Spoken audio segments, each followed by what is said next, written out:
Bonjour à mon auditoire.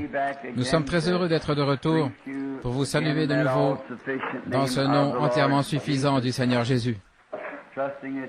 J'espère que vous avez passé une semaine glorieuse, remplie de ses louanges et de ses bénédictions. En arrivant ce matin, j'ai rencontré un petit garçon là-bas et il m'a donné une petite plaque de l'ange gardien veillant sur deux petits-enfants. Et je ne savais pas que c'était le petit Dalton, le garçon des Dalton. Il y a quelques semaines, environ 2 semaines, un père chrétien avait présenté une requête pour sa fille adolescente qui n'était pas encore chrétienne, alors qu'il était dans la ligne de prière. Et le Saint-Esprit a dit, « Je te donne ton enfant. » Et la voilà ici ce matin, sauvée et baptisée au nom du Seigneur Jésus, assise sur l'estrade, exactement comme le Saint-Esprit l'avait dit. Et les autres enfants sont tous assis là autour. Je sais que la famille Dalton est heureuse. Je vois la petite dame qui a fait prier pour son bébé dimanche passé. On pensait qu'il allait mourir. Je vois qu'il est toujours avec nous ce matin. Nous sommes vraiment contents pour sa sœur. Il pensait qu'il avait une dystrophie musculaire, mais ce n'était pas le cas. Nous en sommes très reconnaissants. Je vois tous nos bons amis. Je me rappelle que cet homme ici qui est venu me voir pour un entretien particulier à Chautauqua une fois, je crois. J'ai pris le petit déjeuner avec vous et votre épouse et vos enfants. Oui, les enfants aussi, à Middletown.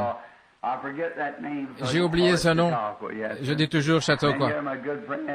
Beaucoup de mes bons amis, frère Charlie Cox et sœur Nelly, vous avez été pour moi comme un deuxième foyer. C'est comme si vous étiez mes enfants. Je vais là-bas. Je passe la plus grande partie de mes moments de détente là-bas. C'est le meilleur chasseur d'écureuils au Kentucky quand je suis en Indiana. Et Charlie, je te le dis, j'ai vraiment hâte, j'ai vraiment envie d'aller attraper quelques perches d'Amérique et quelques perches arc-en-ciel avant de repartir là-bas. J'ai vraiment l'impression que ça ne me ferait pas de tort. Et il y a frère Parnell de Caroline du Sud, et il y en a tellement là de différents qui sont venus de différents endroits pour nous visiter. Nous n'avons pas de membres comme tels, nous avons simplement de la communion les uns avec les autres. Alors que le sang de Jésus-Christ, le Fils de Dieu, nous purifie de toute iniquité. Maintenant, nous sommes en train d'avoir une étude merveilleuse, simplement glorieuse. Je sais que moi je l'apprécie et je sais que vous tous, vous l'appréciez aussi. Je commence parfois dans la journée à parler ou à lire à ce sujet. Je prends 2 versets, me voilà parti dans les Écritures et tout à coup, je me rends compte que j'ai déjà parcouru de la Genèse à l'Apocalypse. Vous savez, j'aimerais prendre du temps pour que nous prenions le livre des Hébreux. Quand ce sera la saison de la chasse à l'écureuil, disons, vers octobre, août, vous savez, et nous fassions une étude suivie jusqu'à ce soit le moment de partir outre-mer. L'Épître aux Hébreux ou sur le livre de l'Exode. De quelle façon l'Exode, alors qu'il fait sortir son peuple d'Égypte, un Exode, c'est un type merveilleux de nous-mêmes qui nous préparons pour cet Exode. C'est quelque chose de merveilleux. Tous les passages de l'Écriture sont reliés. Ils forment une grande histoire. Maintenant, ce matin, nous sommes encore...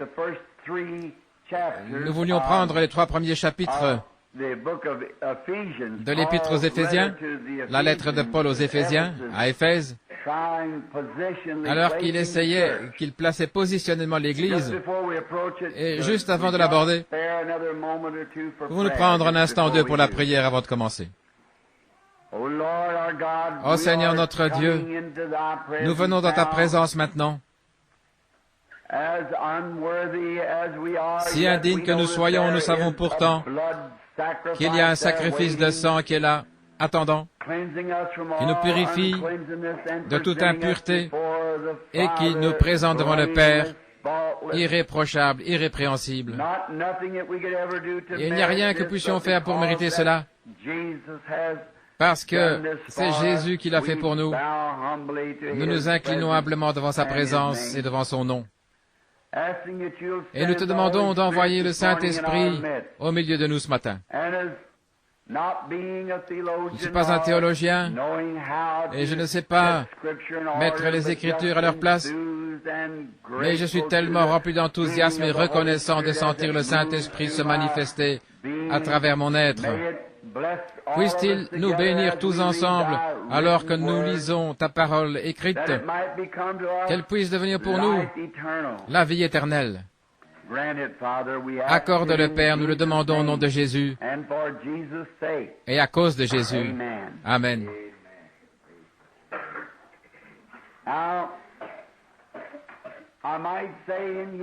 Maintenant, je pourrais commencer par dire ceci. Si jamais il m'arrivait de dire quelque chose qui soit contrariant, qui ne s'aligne pas tout à fait, qui soit peut-être absolument faux par rapport à votre enseignement, ou quelque chose avec lequel vous n'êtes pas d'accord, je mets ma confiance dans le Saint-Esprit, qu'il arrangera cela d'une manière tellement accommodante, tellement douce, qu'il n'y aura personne qui sera offensé, et que ça se passera dans l'amour et dans la communion fraternelle. C'est dans cette intention-là. Et tout ceci a commencé par la prédication du dimanche passé, je crois que c'était dimanche matin, le roi rejeté. Est-ce que quelqu'un a déjà la bande? Je pense qu'ils les ont. Vous pouvez tous vous les procurer si vous voulez. Le roi rejeté. Encore quelques jours seulement et nous commencerons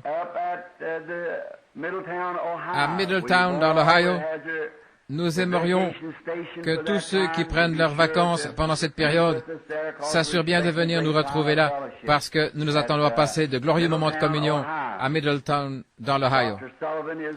Le docteur Sullivan est président du comité, et il y aura 5 soirs de réunion, et je prêcherai comme prédicateur invité au Congrès international de l'Église interdénominationnelle. Et après ça, ce sera nos propres réunions à partir de là, et jusqu'au 12. Et nous comprenons que nous pourrons peut-être continuer encore une semaine après cela. Tout dépend de la manière dont le Saint-Esprit va conduire. Nous voulons tous être conduits par l'Esprit. Exactement ce que l'Esprit nous dit de faire, alors nous voulons le faire rapidement. Et souvenons-nous, alors que nous obéissons à l'Esprit, il y a une grande leçon que nous voulons apprendre, c'est de ne jamais être pressé. Prenez votre temps, ayez foi. Si vous avez demandé quelque chose à Dieu, souvenez-vous que Dieu répond à la prière. Il le fait en son temps, de la façon la meilleure. Il fait concourir toutes choses pour notre bien. Et si ce n'est pas le cas, alors que faisons-nous ici ce matin? Alors, pourquoi nous proclamons être chrétiens? Si ceci n'est pas la parole de Dieu, alors si elle n'est pas vrai, alors nous sommes les plus malheureux de tous les hommes. Je suis si content d'être de tout cœur avec un grand nombre de personnes ici qui savent que ceci est la parole infaillible de Dieu. Et elle est la vérité, chaque parole, chaque phase. Et avec la grâce de Dieu, j'ai eu le privilège de voir le pays vers lequel nous irons un jour. Les gens ne savent pas ce que c'est, le moment de dépression qui arrive parfois dans ce genre de ministère. J'étais vraiment déprimé. Et j'ai dit à mon épouse, je voudrais simplement partir. Elle dit, pourquoi tu dis ça, Bill? Oh, ici, j'ai des problèmes et tout. Alors, c'est comme si le Saint-Esprit me disait, est-ce que tu cherches à contourner tes problèmes? Est-ce que tu cherches à les fuir? Voyez-vous? Non, j'ai dit que je me tienne debout face à tout ça, que j'affronte la chose. Tu vois? C'est tellement mieux. Honnêtement. Vraiment. Je dis ceci pour l'avoir vu de mes yeux. Juste après cette vie, nous entrons dans un pays qui dépasse tout ce qu'on peut imaginer. Et s'il y a des nouveaux venus ici, j'espère que, je prie Dieu que vous ne me preniez pas pour un fanatique. Par-dessus tout, je veux être honnête et dire la vérité. Qu'est-ce que ça me ferait de bien de dire quelque chose de faux? Alors qu'il y en a tellement ici qui est la vérité. Pourquoi faudrait-il quelque chose de faux? Voyez-vous, c'est tout simplement la vérité. Il n'est pas étonnant, je crois, que Paul a été ravi au troisième ciel. Et il a vu des choses qu'il n'était pas permis d'exprimer. Alors un jour il a dit, ce sont des choses que l'œil n'a pas vues et que l'oreille n'a pas entendues et qui ne sont pas montées au cœur de l'homme. Ce que Dieu a préparé pour ceux qu'il aime. Oh, nous vivons au milieu d'un tas d'ordures ici-bas. C'est un dépotoir plein de fumée, tout en fumée de souillure. Même si nous ne sommes pas contaminés, il reste que nous vivons au milieu de ça, de la fumée qui se dégage des charbons fumants du péché. C'est une des choses qui me donne le plus mal au cœur quand j'y pense, c'est le vieux dépotoir municipal où c'est en train de brûler.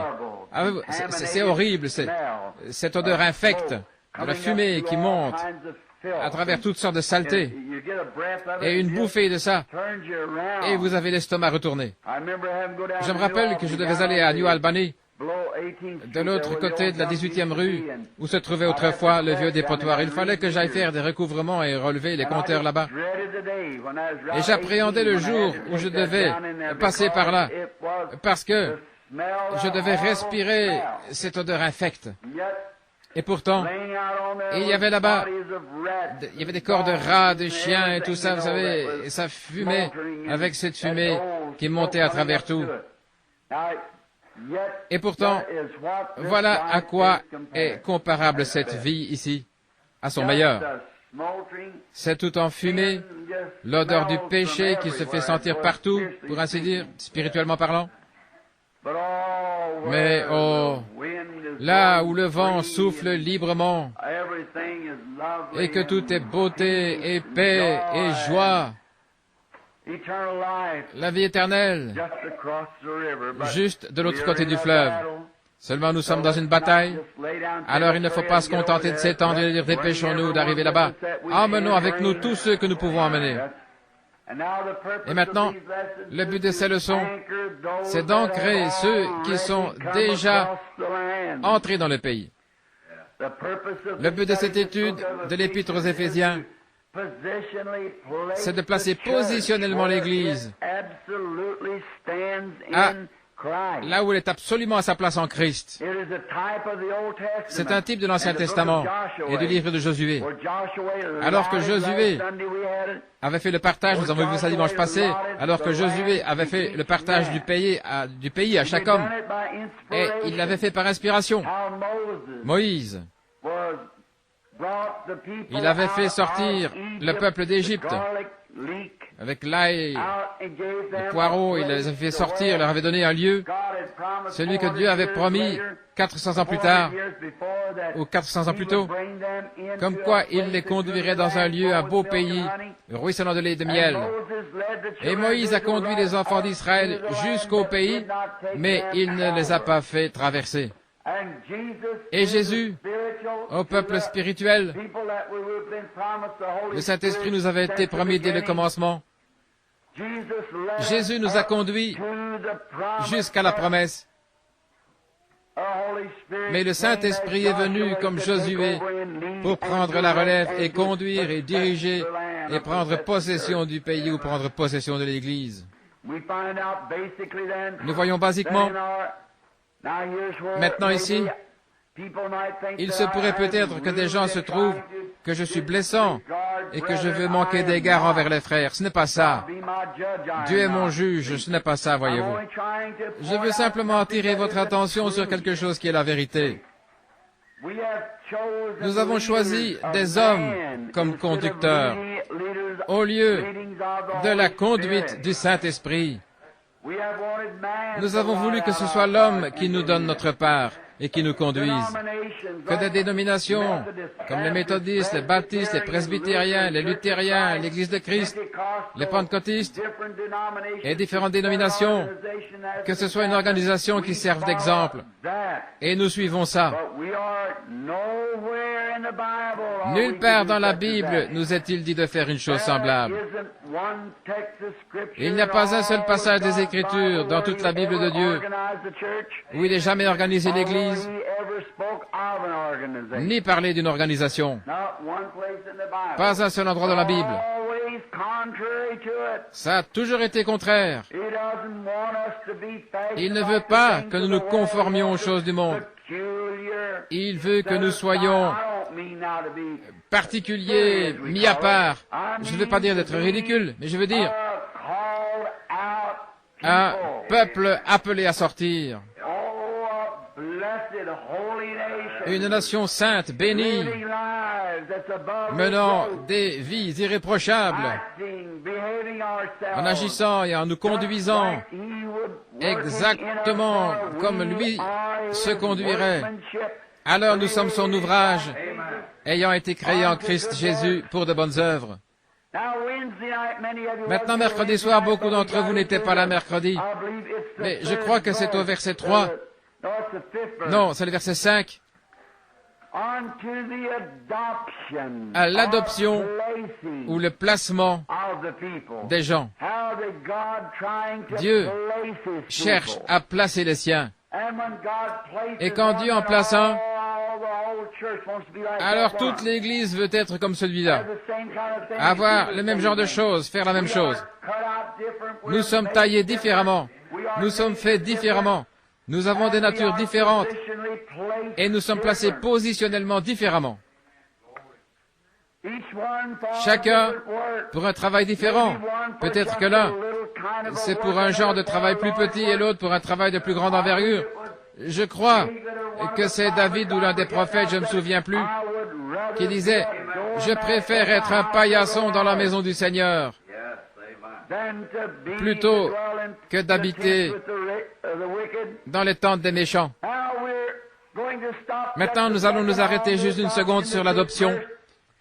Verset 5, parce que nous voulons continuer à avancer le plus possible. Mais souvenez-vous du thème, c'est entièrement sur le placement.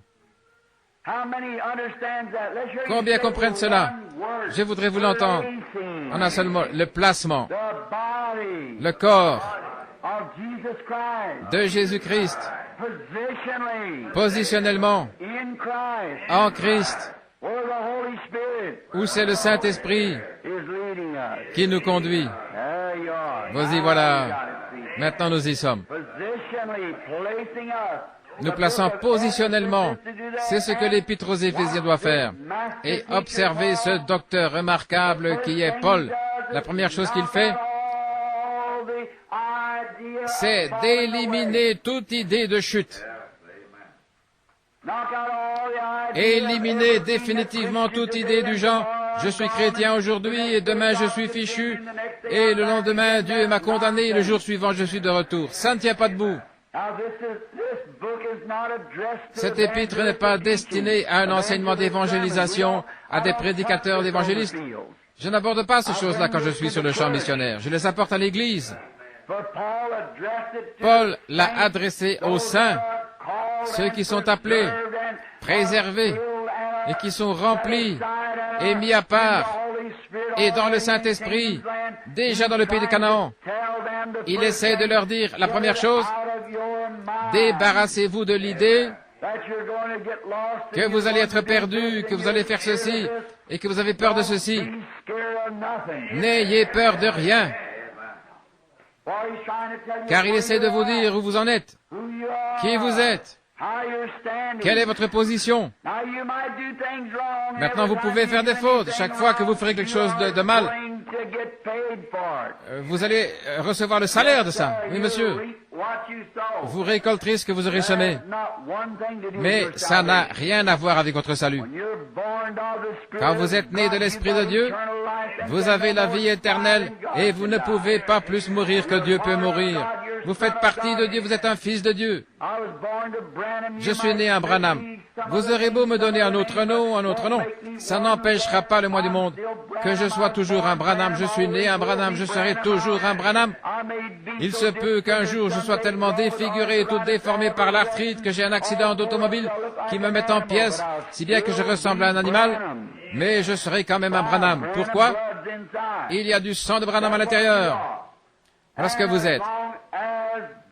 Et tant que Dieu a fait de vous, maintenant souvenez-vous, je ne parle pas à ceux qui sont en dehors de Christ, je parle de ceux qui sont en Christ. Comment entre-t-on en Christ? Par un seul esprit, E majuscule S-P-R-I-T, ce qui veut dire, par un seul Saint-Esprit, nous sommes tous baptisés dans un seul corps. Comment y entrons-nous? Par le baptême d'eau? Je suis en désaccord avec vous, les baptistes et l'Église de Christ. Ce n'est pas par le baptême d'eau. Ah, nullement, en aucune manière. Dans Corinthiens 12, c'est par un seul esprit, le Saint-Esprit, qui nous fait entrer dans ce corps. Et nous sommes autant en sécurité que ce corps-là est en sécurité. Dieu l'a promis. Comment Dieu pourrait-il le juger de nouveau alors qu'il est allé au calvaire? Il est allé à Golgotha, il a été battu, meurtri, il ne pouvait pas guérir, il ne pouvait même pas prononcer un mot presque. Pourquoi? Il portait les péchés du monde sur lui. Non pas parce qu'il était un pécheur, mais il a été fait péché pour moi et pour vous. Tous les péchés du monde, à partir d'Adam jusqu'à sa venue, reposaient sur son épaule. Et ce n'est pas son fils que Dieu punissait, il punissait le péché. Voyez-vous comment c'est horrible? Il était en train de faire l'expiation. Il était en train de pouvoir à une issue d'échappatoire pour tous ceux dont Dieu savait par préscience qu'ils allaient venir. Nous allons en parler dans quelques minutes. Maintenant,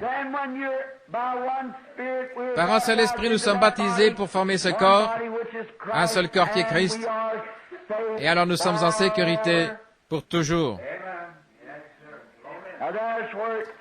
Voilà ce qui semble faire un effet bizarre, surtout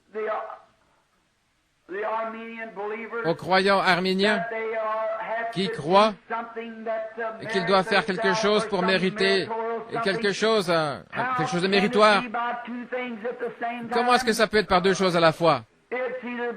C'est soit par la grâce, soit par les œuvres. C'est l'un ou l'autre. Ça ne peut pas être par la même chose, par deux choses différentes, mais par une seule chose. Je n'arrive tout simplement à voir rien d'autre que la grâce de Dieu. Voilà comment je suis fait. J'ai toujours cru dans la grâce. Pour moi, tout est grâce d'un bout à l'autre. Même dans ma vie, quand j'étais un garçon, je ne voyais rien d'autre que la grâce, la grâce. Il disait, gratte-moi le dos et je te gratterai le dos. Eh bien, c'est une expression terrible. Mais moi, que vous me grattiez le dos ou pas, ça m'est égal. Si vous en avez besoin, eh bien, je vous gratterai le dos de toute façon. C'est la grâce, voyez-vous. La grâce qui agit par l'amour. Si vous en avez besoin, peu importe que vous n'avez jamais rien fait pour moi, que je n'ai absolument rien à voir avec vous, si vous en avez besoin, eh bien je le ferai quand même. C'est la grâce. Parce que vous en avez besoin. J'avais besoin du salut. Il n'y avait rien qui puisse me sauver. Il n'y avait rien que je puisse changer à mon sort. Je ne pouvais pas me sauver du tout. Mais j'avais besoin du salut parce que je croyais qu'il y avait un Dieu. Et Dieu a envoyé son Fils dans une chair semblable à celle du péché pour qu'il souffre à ma place.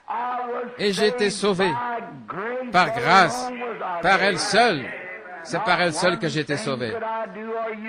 Il n'y a absolument rien que j'aurais pu faire pour me sauver. Et ceux qu'il a connus d'avance, avant la fondation du monde, nous en avons parlé mercredi. Nous nous sommes représentés Dieu, El Elah Elohim. Nous avons montré qu'il existait par lui-même, mais en lui, il y avait la paternité, en lui, il y avait différentes qualités, telles que d'être un sauveur, d'être un guérisseur. Tout était en Dieu et Dieu existait par lui-même. Mais étant donné qu'il était un sauveur, qu'il était un père, il n'y avait aucun ange avec lui, rien. Il n'y avait que lui. Il existait par lui-même. Rien d'autre n'existait que Dieu.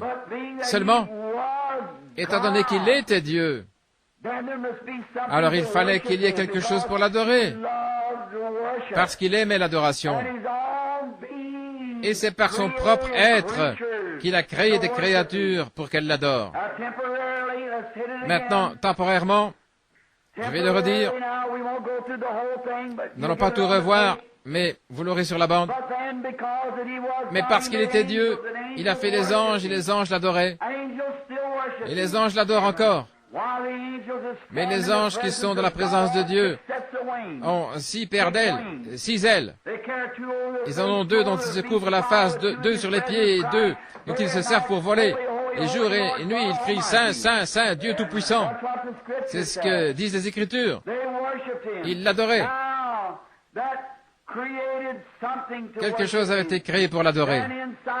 Ensuite, à l'intérieur de lui, il y avait l'attribut d'être un sauveur. Comment une de ces créatures-là, alors qu'il n'y avait aucun péché, aucune idée de péché, comment l'une d'elles aurait pu être perdue? Ça ne pouvait pas être. Alors quelque chose qui pourrait être perdu devait être créé pour qu'il puisse être un sauveur. En lui, il y avait un guérisseur. Croyez-vous qu'il est un sauveur? Croyez-vous qu'il est un guérisseur? Mais alors, qu'en serait-il s'il n'avait rien à sauver, ni rien à guérir? Voyez-vous? Il fallait que quelque chose soit créé comme ça. Maintenant, il ne l'a pas créé comme ça. Seulement, il a donné à l'homme le libre arbitre. Si tu choisis ceci, tu vivras. Si tu choisis cela, tu mourras. Et chaque homme qui vient au monde est placé devant le même choix encore aujourd'hui. Dieu, par sa préscience, savait qui accepterait et qui n'accepterait pas. La question m'a été posée hier par un théologien qui assistait aux réunions ou écoutait la bande. Il disait une question. Il disait, si Dieu est omniprésent, alors il disait, il pourrait être partout. J'ai dit, il n'est pas omniprésent au sens propre du mot omniprésent. Il ne peut pas être un être tout en étant omniprésent. S'il est omniprésent, pourquoi prierait-on pour recevoir le Saint-Esprit? S'il est omniprésent, il remplit chaque fente, chaque coin, chaque crevasse, chaque cellule, fibre et tout le reste. J'ai dit, pourquoi a-t-il cherché Moïse à la fin s'il est omniprésent? Pourquoi a-t-il parcouru le jardin d'Éden dans tous les sens en criant « Adam, Adam, où es-tu » s'il est omniprésent? Il est omniprésent parce qu'il est omniscient. Il connaît toutes choses. Parce qu'il est infini. Étant infini, cela fait qu'il est omniprésent, et comme il est omniprésent, comme il est infini, alors il est dans les cieux, il habite dans un lieu, puisqu'il est un être. Mais comme il est infini, alors il connaît toutes choses. Chaque fois qu'un moucheron clignerait des yeux, il le sait, il connaît chaque bourdon, où il va dans le rayon pour chercher son miel, il connaît chaque moineau qui est perché dans l'arbre, il connaît chaque pensée qu'il y a dans votre esprit, parce qu'il est infini et qu'il est omniscient. C'est-à-dire qu'il est non seulement infini, mais il est omniscient, il connaît toutes choses. Seulement il est un être, Dieu est un être. Et c'est de cet être que ces choses se sont mises à émaner. Et le péché, comme je le disais l'autre soir, le péché n'est pas une création. Rien n'a été créé d'autre si ce n'est la perfection. Toutes les choses que Dieu a créées étaient bonnes. Le péché n'est pas une création. Il disait bien, voilà une création même du péché. Vous avez déjà entendu ça, mais c'est une erreur. Il n'y a qu'un seul créateur, c'est Dieu. Dieu ne pouvait pas créer le péché parce qu'il est saint, et il n'y a rien en lui qui puisse créer ça.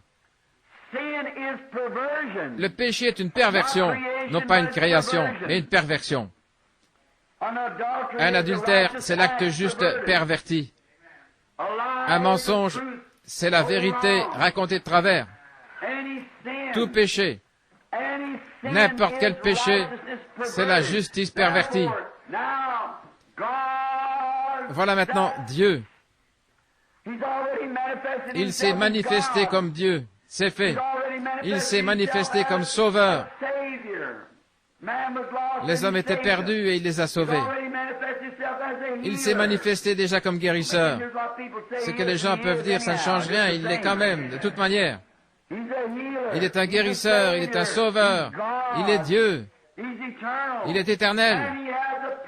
Et il a un but. Et son but, c'était au commencement de faire des créatures qui l'aimeraient et qui l'adoreraient. Alors il a fait des créatures et ces créatures sont tombées. Et là, Dieu, comme il est infini, il a parcouru tout le cours du temps et il a vu tous les hommes qui seraient sauvés. Tous les hommes. Il le savait par préscience. Par conséquent, s'il savait par préscience qui serait sauvé et qui ne serait pas sauvé, il pouvait prédestiner. Alors, le mot n'est pas si terrible après tout, n'est-ce pas? Il pouvait prédestiner, puisqu'il savait qui serait sauvé et qui ne le serait pas. Par conséquent, pour s'approprier ceux qui allaient être sauvés, il devait faire une offrande propitiatoire pour leurs péchés. C'est seulement quelques versets plus loin. On va y arriver. Il nous a prédestinés à la vie éternelle, car il savait qu'il y en aurait qui renonceraient à tout. Peu importe combien les enfants du monde considéreraient la chose avec indifférence, pour eux ça ne changerait rien, parce qu'ils étaient des enfants de Dieu. Et il les a appelés, et il a envoyé Jésus, afin que son sang soit une expiation, le sang d'expiation, qui agisse comme une offrande propitiatoire, comme acceptation ou comme purification. Un processus de purification qui continuellement, pas simplement une fois à une réunion de réveil, mais il est toujours vivant pour intercéder et qui fait que le chrétien reste pur jour et nuit. Il y a le sang de Jésus-Christ qui fait que nous sommes acceptés par la croix là-bas, dans la présence de Dieu, qui nous purifie constamment, jour et nuit, de tout péché. Et nous sommes gardés en sécurité. Gardés comment? Par le Saint-Esprit. Gardés dans le corps du Seigneur Jésus en sécurité. Celui qui entend mes paroles et qui croit, celui qui m'a envoyé à la vie éternelle et ne viendra jamais en jugement, mais il est passé de la mort à la vie. Plus de jugement. Le chrétien n'ira jamais en jugement. Christ y est allé pour lui. Mon avocat a pris ma place. Il a plaidé ma cause comme quoi j'étais ignorant. Il a dit au Père que je n'étais pas digne, que j'étais ignorant, mais qu'il m'aimait et qu'il avait pris ma place et il a plaidé ma cause et aujourd'hui je suis libre. Oui, monsieur. Et il a versé son sang là-bas comme offrande pour notre péché. Vous vous souvenez mercredi? Les chrétiens pêchent, mais un pécheur ne peut pas pécher. Un pécheur ne pêche pas parce qu'il est un pécheur. Il est simplement un pécheur dès le départ, un point c'est tout. Tenez par exemple le dos de ce livre. Il est noir. Dans quelle proportion est-il noir? Il est tout noir. Il n'y a aucune partie blanche dessus, il est tout noir. Vous dites, cette partie-ci, non, pas du tout, il est tout noir. Il est tout noir. C'est comme ça qu'il est un pécheur. Il est simplement condamné dès le départ. Et vous dites, mais disons qu'il commette adultère, disons qu'il viole une femme, disons qu'il joue à des jeux d'argent et s'il abat quelqu'un, ça c'est pas notre affaire. Ce n'est pas notre affaire. Il y a des lois chez nous pour s'occuper de ça. Nous ne sommes pas des réformateurs. Nous sommes des prédicateurs de l'Évangile. Nous ne le condamnons pas à cause de ce qu'il a fait. Nous ne le condamnons pas parce qu'il a commis adultère. Nous le condamnons parce qu'il est un pécheur. S'il était un chrétien, il ne ferait pas ça. C'est exact. S'il avait été changé, il ne ferait pas ça. Mais c'est parce qu'il est un pécheur. Voilà, c'est ce qui lui fait faire ces choses-là. Voilà, vous, les légalistes, vous perdez là votre point d'appui. Oui, monsieur, frère, permettez-moi de vous le dire. Ce n'est pas par les œuvres, mais c'est par la grâce que nous sommes sauvés et par le moyen de la foi.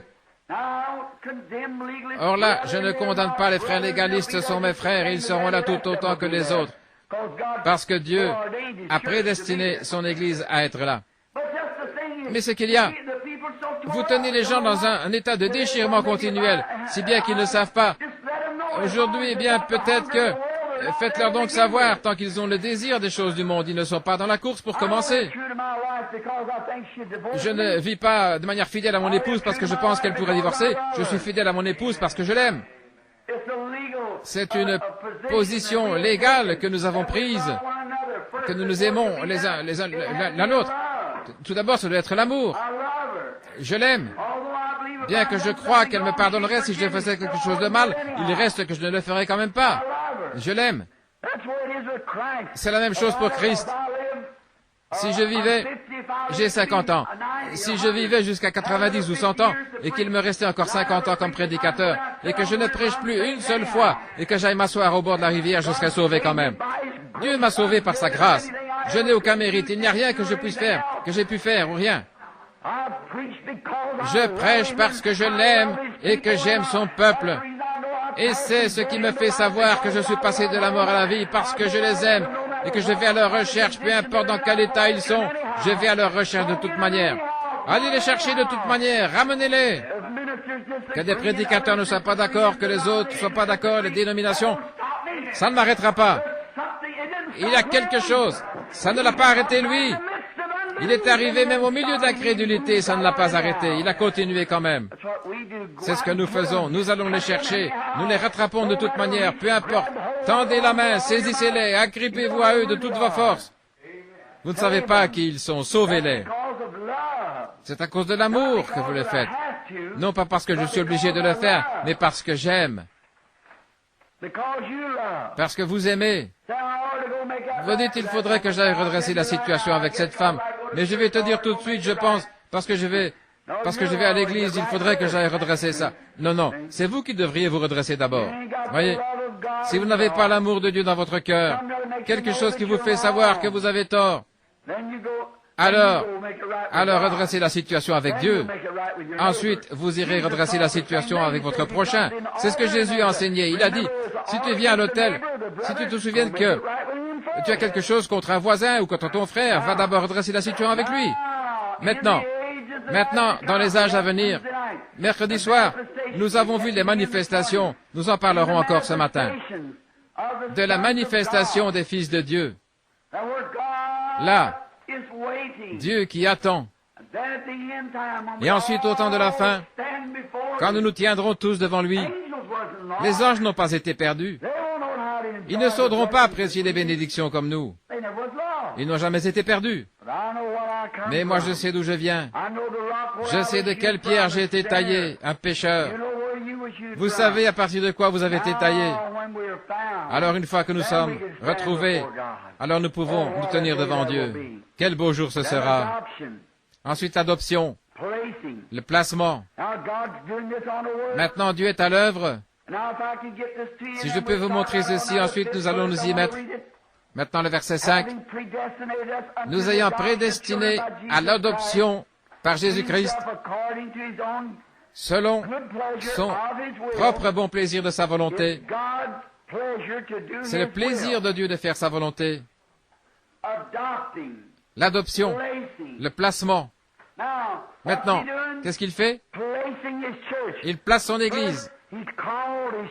Tout d'abord, il a appelé son Église, méthodistes, presbytériens, les luthériens, les baptistes. Il les appelle. Ensuite, qu'est-ce qu'il a fait? Il a envoyé le Saint-Esprit. Il leur a donné le baptême du Saint-Esprit. Vous les pentecôtistes, je voudrais que vous sortiez ça de votre cœur. La Pentecôte n'est pas une dénomination. La Pentecôte est une expérience. C'est le Saint-Esprit. Ce n'est pas une organisation.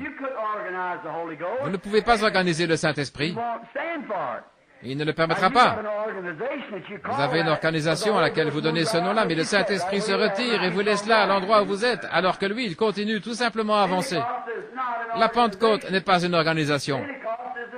La Pentecôte est une expérience.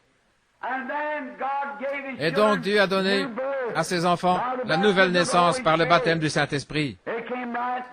Ils en sont venus tout près quand ils se sont purifiés chez les Nazaréens, les pèlerins de la sainteté. Ensuite, ils ont fait l'expérience de la Pentecôte, ou du baptême du Saint-Esprit, de la restauration des dons. Ils sont allés de l'avant à parler en langue, et en interprétant les langues, ils ont reçu des dons de guérison et des miracles, des signes, des prodiges, et ont commencé à les accompagner. Maintenant, ce sont des enfants. Ce sont les enfants de Dieu. Ils sont positionnellement en Christ. Ils sont devenus des enfants par naissance. Et la nouvelle naissance et la conversion elle-même, c'est le Saint-Esprit. Vous n'êtes même pas encore convertis avant d'avoir reçu le Saint-Esprit. C'est ce que disent les Écritures. Jésus a dit à Pierre, demandez à n'importe qui, lisez les Écritures. Il avait été justifié en croyant au Seigneur Jésus. Il était devenu un disciple, un apôtre. Jésus lui a donné les clés du royaume. Et dans Jean 17, 17, il les a sanctifiés, il leur avait donné le pouvoir, les avait envoyés chasser les démons et tout. Il les a sanctifiés. Sanctifie-les, Père, par ta vérité. Ta parole est la vérité. Je me sanctifie moi-même à cause d'eux. Voilà bien une des paroles les plus douces que j'ai jamais entendues. Père, je me sanctifie moi-même pour eux. Savez-vous qu'il avait le droit d'avoir un foyer? C'était un être humain. Savez-vous pourquoi il avait le droit d'avoir une épouse? C'était un homme. Il avait le droit d'avoir toutes ces choses-là. Mais il a dit, Père, je me sanctifie moi-même pour eux, à cause d'eux. Je me sanctifie moi-même. Hier, je parlais à un jeune prédicateur. Je vais aller prêcher à son église dans quelques soirs, là-bas, sur la route. Et je m'informais au sujet de quelque chose. Il disait, oui, frère Branham, messieurs de mon assemblée, la plupart ne croient pas à ça. J'ai dit, est-ce que la plupart d'entre eux sont légalistes? Oui.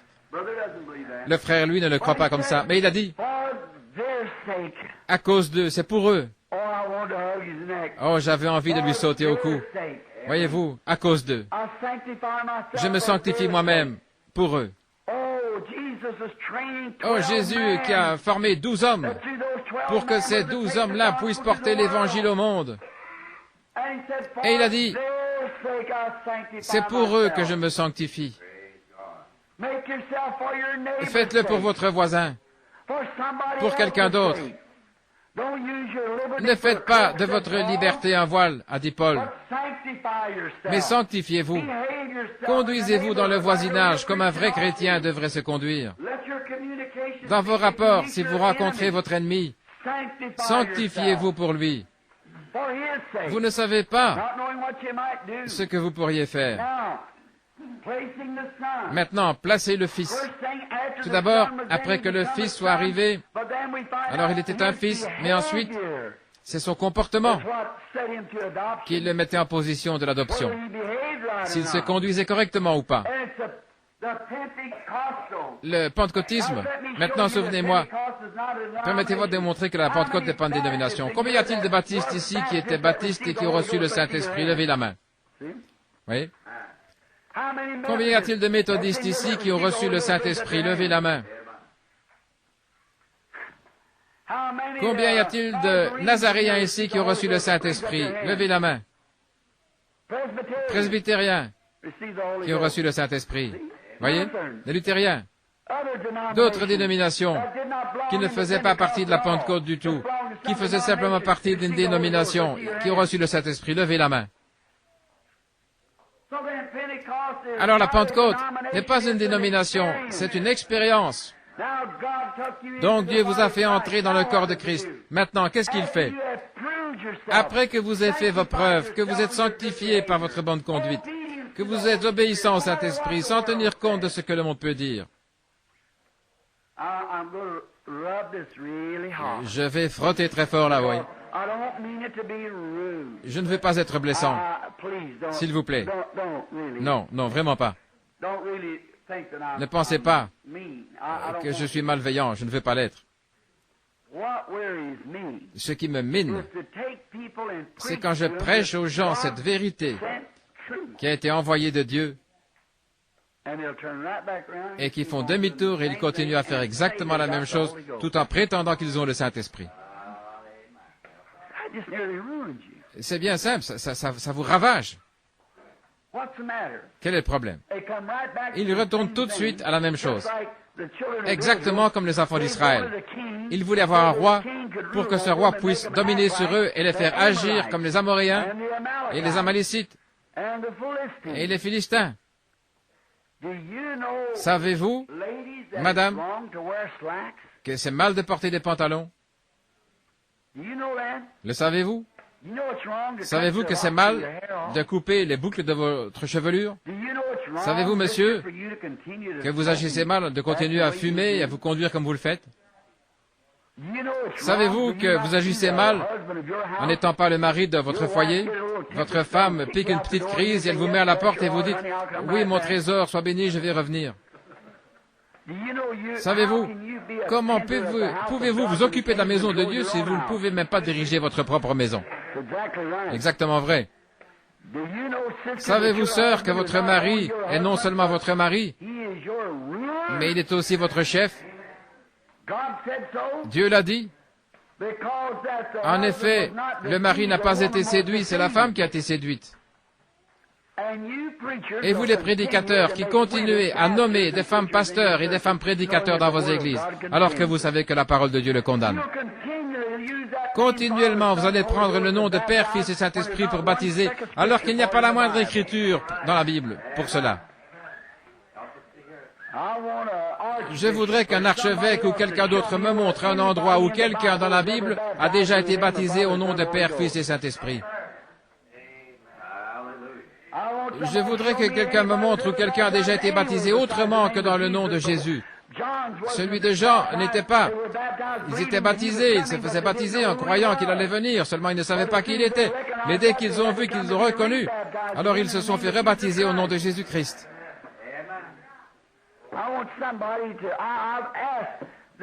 J'ai demandé aux assemblées de Dieu, aux autres prédicateurs, aux baptistes, aux presbytériens et tout. Ils refusent, ils ne veulent pas en parler. Je voudrais voir l'Écriture. Et alors, c'est moi le fanatique. C'est moi qui suis fou, c'est moi qui ai perdu la raison, je suis dingue. Rien que parce que j'essaie de vous dire la vérité. Mais ça, je vous parle honnêtement, les frères. Si un homme se donne à Dieu, il faut vous donner complètement à Dieu, de fond en comble. Vous êtes mis à part, vous êtes une créature différente. Il y a beaucoup d'appelés, mais peu d'élus. Oui, il y a beaucoup de gens qui sont appelés. On en appelle dans son cœur, oui, je crois que Dieu m'aime, je le crois. Mes frères, vous serez tout aussi perdus que les autres. En effet, ils vont se présenter ce jour-là et ils vont dire, Seigneur, j'ai chassé les démons en ton nom, j'ai fait tout le reste en ton nom, j'ai fait des services de guérison, j'ai prêché l'évangile, j'ai chassé les démons. Et Jésus dira, sortez d'ici, je ne vous connais pas, hypocrite. Voyez-vous, c'est celui qui fait la volonté de mon Père. Pourquoi est-ce que les gens ne le voient pas? Je ne sais pas. Je sais que c'est froissant. Je ne fais pas exprès de vous blesser. Je ne veux pas être ainsi. Mes frères, il me semble que nous sommes au temps de la fin. Et Dieu est en train d'adopter, de placer positionnellement dans l'Église, dans le corps de Christ, les siens. Il ne va pas en placer beaucoup là, ça je peux vous le dire dès le départ. Vous dites, oh bien, il y en aura un si grand nombre. Mais ça fait déjà 6000 ans qu'il les a fait sortir. Souvenez-vous, la résurrection a lieu et nous sommes enlevés avec eux. Et il n'y en aura que quelques-uns. Voyez-vous, travaillez à votre propre salut. Dépêchez-vous, examinez-vous pour voir ce qui ne va pas. Pour voir les problèmes. Je sais que c'est dur à entendre, mes frères, c'est la vérité. C'est la vérité de Dieu, l'adoption. Nous devrions être tellement remplis d'ardeur pour Dieu. Nous devrions être à l'œuvre jour et nuit. Rien ne devrait nous arrêter. Et nous devrions être tellement gentils et tellement aimables, et tellement bons et tellement semblables à Christ dans nos vies. C'est une vie de tous les jours. Jésus a dit, considérez comment croissent les lys des champs. Ils travaillent, ils filent. Cependant, je vous le dis que Salomon, dans toute sa gloire, n'était pas revêtu comme l'un d'eux. Salomon avait de somptueux habits, de soie, brodés et tout. Ce n'était pas de ça qu'il parlait. Pour qu'un lys puisse croître, il doit travailler la nuit et le jour. Pourquoi est-ce que vous préférez aller vous accrocher au petit bout de la corde? Si le juste se sauve avec peine, que deviendront le pécheur, c'est-à-dire l'incroyant, et l'impie, l'homme qui entend la parole, mais qui refuse d'y marcher?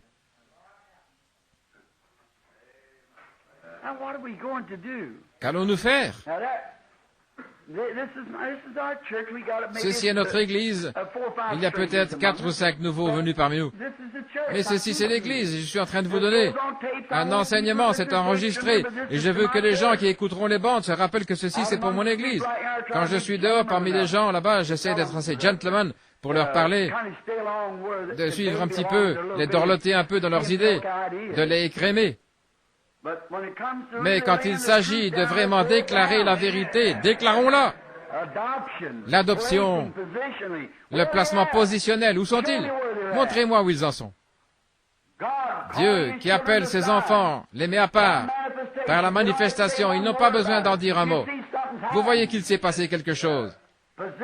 Il place son fils positionnellement dans sa position. Il lui donne sa place, exactement les mêmes choses. Il a autant d'autorité, sa parole a autant de poids que celle d'un archange. Et même plus. Le fils était adopté, placé à un endroit élevé, on le conduisait là-bas. On lui mettait un vêtement nouveau, une nouvelle couleur. Le père célébrait par une cérémonie. Il disait, voici mon fils, dorénavant, c'est lui qui gouverne. C'est lui qui dirige. Il est à la tête de tout mon héritage. Tout ce que j'ai lui appartient. C'est juste. Ensuite, nous pourrions reprendre encore El, Ela, Elohim. Voyez-vous, alors qu'il existait par lui-même, et revenir ensuite à Jéhovah, qui a créé quelque chose, il a donné la domination sur la terre. Qu'est-ce que nous attendons? Les manifestations. Oh, la terre soupire. Allons-y, nous allons le lire. Très bien. Prédestiné à l'adoption selon le bon plaisir de sa volonté, à la louange de la gloire de sa grâce. Sa grâce, qu'est-ce que c'est? Il y a bien longtemps, avant, quand il n'était pas père, sa grâce, son amour, par lequel il a fait un enfant, pour lui-même, pour que nous puissions être prédestinés à être ses enfants d'adoption, à la louange de sa grâce, par laquelle il nous a rendus acceptables par son bien-aimé, la personne qui est Christ. Il nous a acceptés comment? Par un seul esprit, nous sommes tous baptisés en lui. En lui, nous avons la rédemption. Nous avons la rédemption par son sang, le pardon des péchés. Comment pouvez-vous prêcher la prédestination de Dieu qui établit d'avance et place sans qu'il y ait quelque part une expiation pour le péché? Pourquoi? Chaque jour vous faites une erreur. Chaque jour vous faites quelque chose de mal. Seulement si vous êtes né de nouveau, ou une femme née de nouveau, dès que vous faites une erreur, Dieu sait que vous le regrettez. Vous pourriez vous tenir dans la présence du président Roosevelt ou de n'importe qui et dire « J'ai tort, que Dieu me pardonne d'avoir fait cette chose. » Pourquoi? C'est là que le sang de l'expiation, vous remarquez, ce sont des péchés. Un pécheur est un pécheur. Il ne commet pas de péché. Mais l'Église commet des péchés. Elle agit mal. Elle a une mauvaise pensée, une mauvaise impression. Elle fait des fautes. Elle marche d'un pas chancelant comme un petit enfant qui marche, qui essaie d'apprendre à marcher. Il ne sait pas encore comment marcher, parce que c'est un petit garçon. Mais il y a une main qui descend vers nous, qui se tend vers nous. Il nous attrape, il nous stabilise. Et il dit, fais comme ceci, mon petit gars. Il ne va pas nous prendre et nous donner le fessé parce que nous faisons une erreur. Il ne nous frappe pas à mort parce que nous essayons de marcher. Il nous aime comme nous aimons nos enfants. Un vrai papa ne donnera pas une correction à son enfant s'il tombe par terre en essayant de marcher. Il va lui tendre la main, une main forte, il va le relever, et il va le prendre avec ses deux mains et lui dire, c'est comme ceci que tu dois faire, fiston, marche comme ceci. C'est comme ça que Dieu fait pour son Église. Il lui tend la main, il le prend dans ses bras. Il le relève et dit, marche comme ceci, fiston. Écoute, ne le dis pas comme ça, dis-le ainsi. Peu importe ce que l'Église dit, ce que celui dit, ou celui-là, fais comme ceci. Comme ceci. C'est ceci qu'il faut. Si ma parole... Tiens-toi ma parole, marche avec elle. Peu importe ce que les autres peuvent dire. Toi, tiens-toi ma parole. C'est comme ça que tu dois faire tes pas. Nos péchés. Un amour qui a expié nos péchés. Sinon, nous n'aurions jamais de chance.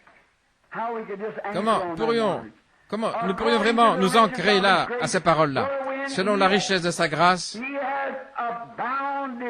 que Dieu abondamment, que Dieu a de manière abondante répandu. Il l'a répandu abondamment sur nous par toute espèce de sagesse et d'intelligence. Toute la sagesse qu'il a répandue abondamment sur nous, par toute espèce de sagesse, pas celle du monde. La sagesse du monde est une folie pour lui. Et la sagesse de Dieu est une folie pour le monde. C'est comme le jour et la nuit, l'un ne peut pas s'entendre avec l'autre. Mais quand le soleil commence à se lever et que le jour paraît, alors la nuit se disperse dans tous les coins. De même, quand la lumière de l'Évangile commence à pénétrer, les choses du monde se mettent à disparaître. Alors, qu'est-ce qui se passe? Il répand abondamment la lumière du soleil sur ses enfants, qui marchent dans l'Esprit, conduits par l'Esprit de Dieu, remplis de l'abondance de sa grâce, par toute espèce d'intelligence et de sagesse, d'entendement, et avec la perspicacité pour savoir de quelle manière marcher. Si vous voyez ce que c'est mal, alors soyez prudents dans ce que vous faites, dans votre façon d'agir. Voyez-vous, vous êtes prudents dans votre façon de l'aborder. Soyez vraiment prudents. Regardez de près comment aborder la chose. Prudent comme le serpent, simple comme la colombe. C'est ce que Jésus a dit. Oh, ce sont des pépites, mes amis. On pourrait tout simplement rester là des jours et des jours. Ce sont des choses merveilleuses, n'est-ce pas? La prudence, la sagesse qu'il a répandue abondamment sur nous, qu'il a déversée. Il ne nous a pas donné une petite cuillère, mais il a pris une grande pelle et il en a envoyé comme ça continuellement. Il a répandu abondamment sur nous la sagesse et aussi la prudence de sa grâce. Oh, grâce étonnante, combien le son en est merveilleux. Que Dieu a répandu abondamment sur nous par toute espèce de sagesse et d'intelligence, nous ayant fait connaître le mystère de sa volonté. À qui parle-t-il? Aux dénominations? Je vous en prie, mes frères, ne pensez pas que je déprécie votre dénomination. Ce n'est pas ça. Ce que j'essaie de vous dire, c'est que la chose était fausse dès le départ. Jésus a dit allez prêcher l'Évangile, et nous sommes allés former des dénominations. C'est pour cette raison-là que nous ne l'avons pas, que nous marchons selon la sagesse de l'homme. Si Calvin pouvait ressusciter. Tiens, il n'y a pas longtemps que je me suis trouvé près de la tombe d'un grand homme, un grand réformateur. Et je songeais, quel grand homme c'était. Il l'était. C'était John Wesley. Et je me suis dit, si John Wesley pouvait sortir de cette tombe aujourd'hui et qu'il voit l'état de son Église, il aurait honte de son nom. John Wesley était un homme rempli de piété, un tison arraché du feu, comme il le disait, comme il l'appelait. John Wesley était un homme saint, qui croyait en Dieu et qui le suivait pas à pas. Mais après la mort de John, ils ont dit, nous allons former une église en l'honneur de John. Nous allons former une église méthodiste, à cause de sa méthode, de la sanctification, comme seconde œuvre de la grâce. Alors ils ont formé une église, et aujourd'hui, ces hommes d'église-là renient tout ce que John Wesley représentait. John Wesley prêchait la guérison divine. John Wesley croyait au baptême du Saint-Esprit. John Wesley croyait à la restitution complète des dons. John Wesley, Martin Luther et beaucoup de ces grands hommes parlaient en langue et interprétaient. Et aujourd'hui, si vous parlez en langue dans une église méthodiste ou dans une église luthérienne, on vous met à la porte. Qu'est-ce qui se passe? En plein au temps où nous devrions placer des fils. Qu'est-ce qui se passe? Ils ont adopté autre chose parce qu'ils ne connaissent pas le mystère de Dieu. Et ils ne le connaîtront jamais par le moyen d'un séminaire. Laissez-moi vous lire quelque chose. Vous êtes d'accord? Très bien. J'ai écrit quelque chose ici. Voyons comment Paul, il s'agit ici de celui qui a enseigné ce message. Prenons Acte 9, 5 un instant. Cependant, Saul respirant encore la menace, ce petit juif méchant et colérique au nez crochu, les meurtres contre les disciples du Seigneur, se rendit chez le souverain sacrificateur. Et il lui demanda des lettres pour la synagogue de Damas, afin que, s'il trouvait, je vais aller à leur recherche. Si seulement je peux les trouver, oh là là, qu'est-ce que je vais leur faire? Si seulement je peux les trouver. Mais il était prédestiné. Qu'est-ce qui vous dit que le vendeur d'alcool là-bas n'est pas prédestiné à la vie? Qu'est-ce qui vous dit que la prostituée là-bas, à qui vous ne voulez même pas parler, qu'est-ce qui vous dit qu'une petite poignée de main et une invitation à venir à l'église ne ferait pas d'elle une sainte de Dieu, là-bas dans la gloire? Qu'est-ce qui vous dit qu'elle n'en est pas une? C'est ce que nous ne savons pas. Mais c'est notre devoir. Comme le pêcheur qui a jeté son filet dans la mer et qui en a retiré. Il a ramené des grenouilles, des poissons, des lézards, des araignées et tout le reste. Il y avait aussi des poissons. Il ne savait pas. Et tout ce qu'il a fait, c'est jeter le filet. C'est ce que nous faisons. Observez, Paul. Demandant des lettres pour les synagogues de Damas, afin que s'il trouvait des partisans de la nouvelle doctrine d'hommes ou femmes, qu'il puisse les lier et les amener à Jérusalem. Frère, il était vraiment impitoyable. Comme il était en chemin, il s'approcha de Damas, et tout à coup,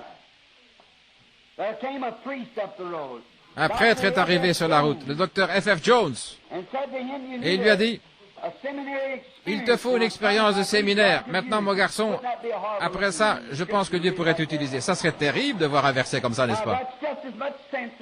Mais ça tient autant debout, je ne dis pas ça pour plaisanter, ça tient autant debout que ce que nous en faisons aujourd'hui. Tu sais, ta mère était une brave femme, je crois que tu ferais un bon prédicateur. Regardez ce qui est arrivé. Et comme il était en chemin et qu'il s'approchait de Damas, tout à coup, une lumière. C'est surnaturel dès le départ. Une lumière venant du ciel resplendit autour de lui. Il tomba par terre, il entendit une voix qui disait, « Saul, Saul, pourquoi me persécutes-tu » Il a dit, « Qui es-tu, Seigneur » Et le Seigneur lui dit, « Je suis Jésus que tu persécutes. Il te serait dur de regimber contre les aiguillons. » Il était tremblant, il saisit d'effroi et il lui dit, « Seigneur, que veux-tu que je fasse » Et le Seigneur lui dit, « Lève-toi. Entre dans la ville, on te dira ce que tu vas faire. » Et les hommes qui l'accompagnaient continuèrent la route avec lui et ils trouvèrent un homme, Ananias là-bas, qui avait une vision. C'est surnaturel d'un bout à l'autre. Et ce vieux Saul, cette espèce de méchant personnage, Ananias là, avait une vision. Il avait dans sa maison. Il avait vu ça dans sa maison, c'était un prophète. Il était dans sa maison, il priait. Et il a vu un homme qui vient là-bas sur la route, il est aveugle comme une taupe et il s'appelle Saul, Saul de Tarse. Il a dit, Seigneur, j'ai entendu dire beaucoup de choses, ne m'envoie pas, je suis un petit homme, ne m'envoie pas après lui. Il a dit, mais voici, en chemin, je lui ai montré une vision. Je lui suis apparu dans la colonne de feu, je l'ai rendu aveugle. Mais alors complètement, il m'a fallu le rendre aveugle et le démolir avant que j'arrive à faire quelque chose de lui. Tu vois, il m'a fallu le débarrasser de toute sa théologien. Il était un grand homme dans une des églises là-bas, il avait toutes sortes de diplômes. Il n'avait aucun besoin de parfaire son éducation à quoi que ce soit. Mais il a dit, ce qu'il m'a fallu faire, c'est de sortir tout ça de lui. C'est ce qu'il fallait. Il ne s'agissait pas de lui donner plus de la chose, mais de la faire sortir de lui. Je trouve que c'est là le problème. Aujourd'hui, pour beaucoup de membres du clergé, il faut sortir ça de vous. Pour que Dieu puisse mettre le Saint-Esprit à l'intérieur. Il a dit, mais cet homme-là, il est terrible. Mais voici maintenant, il prie. Tu vas aller dans une telle rue, tu vas arriver à une fontaine et passer la fontaine, il y aura à gauche, tu vas continuer. Il y aura une maison blanche, va, frappe à la porte, il y aura un homme étendu là. Pose tes mains sur lui, emmène-le à la rivière de Damas et baptise-le au nom de Jésus. En effet, je veux te dire ce que je vais faire. Il va souffrir beaucoup de choses pour moi, car il est mon messager pour les nations. Eh bien, attends une minute, Seigneur. Quelle école devrais-je lui conseiller? Je vais vous dire ce que nous allons faire. Lisons dans Galates. Voyons ce qu'il en est. Galates 1, verset 10. Voyons à quelle école Paul est allé. À quel séminaire? Et quelles sont les mains qui lui ont été imposées et tout ce qui s'est passé. Galates chapitre 1. Pour gagner du temps, commençons le verset 10. Et maintenant, est-ce la faveur des hommes que je désire ou celle de Dieu? Est-ce que je cherche à plaire aux hommes? Si je cherchais encore à plaire aux hommes, je ne serais pas serviteur de Christ. Oh là là là là. Permettez-moi de dire quelque chose ici. Galates 1, chapitre 8. Combien savent que c'est Paul qui a exigé que ces gens-là se fassent rebaptiser au nom de Jésus dans Acte 19? Certainement. Prenons un peu plus haut. Au verset 8. Quand nous-mêmes ou un ange du ciel vous annoncerait un autre évangile que celui que nous vous avons prêché, qu'il soit anathème. D'où l'as-tu eu cet évangile-là, Paul? Verset 9. Nous l'avons dit précédemment et je le répète à cette heure. Si quelqu'un vous annonce un autre évangile que celui que vous avez entendu, vous avez reçu, qu'il soit anathème. Que ce soit un archange, que ce soit un évêque, surveillant général, docteur, un tel, qui que ce soit, s'il ne prêche pas le baptême d'eau au nom de Jésus-Christ, le baptême du Saint-Esprit, s'il ne prêche pas la résurrection des dons, la venue de Christ, toutes ces choses-là, qu'il soit anathème. S'il cherche à prendre une partie de la parole ici, à dire que c'était pour une autre époque et ajouter quelque chose, une idée absurde d'un séminaire, qu'il soit anathème. Continuons à lire. Pour voir comment Paul l'a reçu. Voir comment, ce que j'essaie de vous dire ce matin. Et maintenant, est-ce la faveur des hommes que je désire ou celle de Dieu? Est-ce que je cherche à plaire aux hommes? Si je plaisais encore aux hommes, alors je ne serais pas serviteur de Christ. Comment puis-je m'attendre à quoi que ce soit? Comment un homme qui aime Dieu, et surtout un prédicateur, peut-il s'attendre à quoi que ce soit d'autre qu'à être haï par les hommes? Les hommes vous haïront. Et Jésus a dit, si moi, le maître de la maison, il m'appelle, je suis le maître, le plus grand parmi vous tous. Je suis celui qui peut faire plus de miracles et accomplir plus de choses que vous tous par le Saint-Esprit parce que j'ai toute la plénitude en moi. Et s'ils m'ont appelé Belzébul, combien plus fort vous appelleront-ils ainsi? Mais il a dit, ne vous inquiétez pas de ce que vous direz, car ce ne sera pas vous qui parlerez, ce sera le Père qui demeure en vous qui parlera au moment même. Tenez-vous-en à la parole.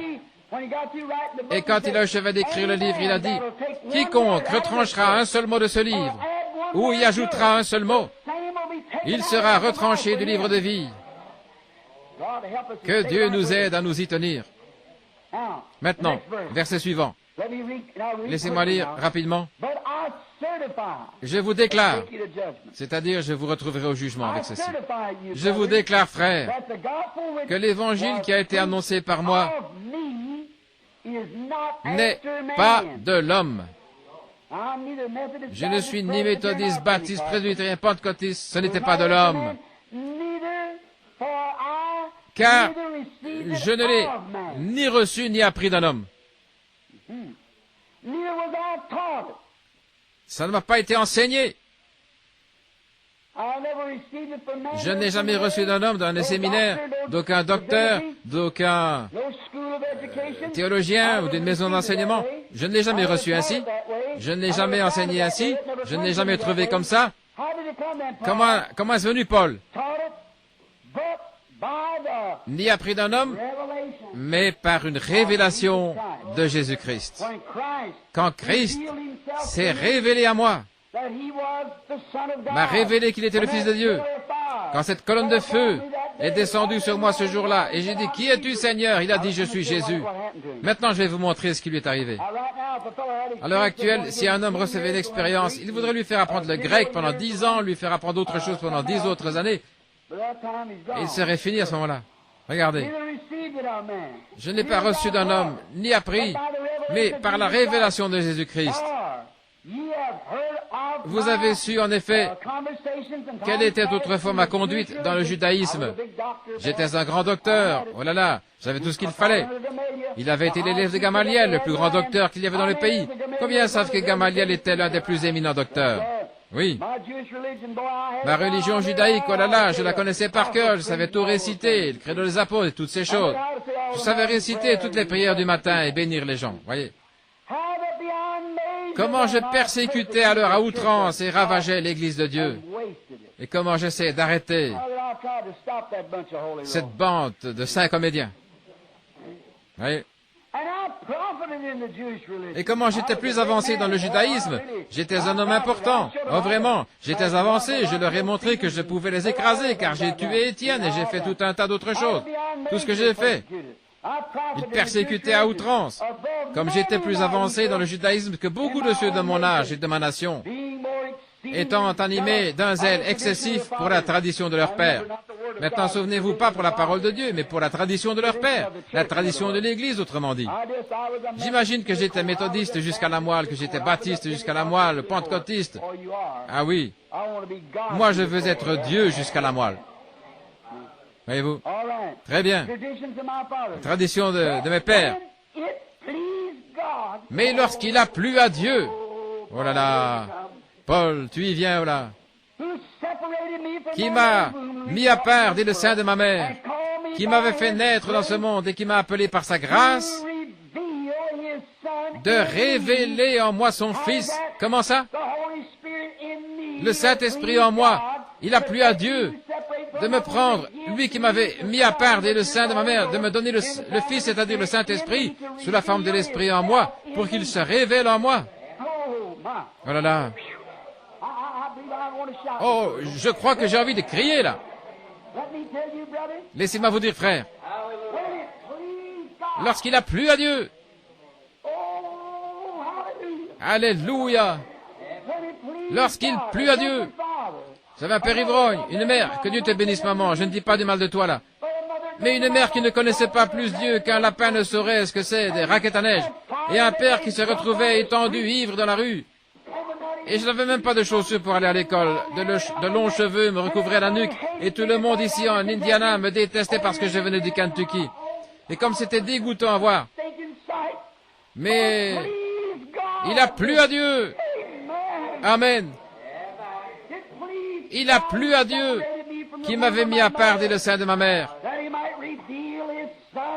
de révéler son Fils en moi, en faisant de moi un ministre de la parole, qui s'en tiendrait directement à elle, par lequel il montrerait des visions, des signes, des prodiges et des miracles. Ah là là. Voyez-vous de quoi il parle? Il a plu à Dieu de faire ça. Écoutez attentivement. Verset 16. De révéler son Fils en moi, afin que je l'annonce parmi les païens.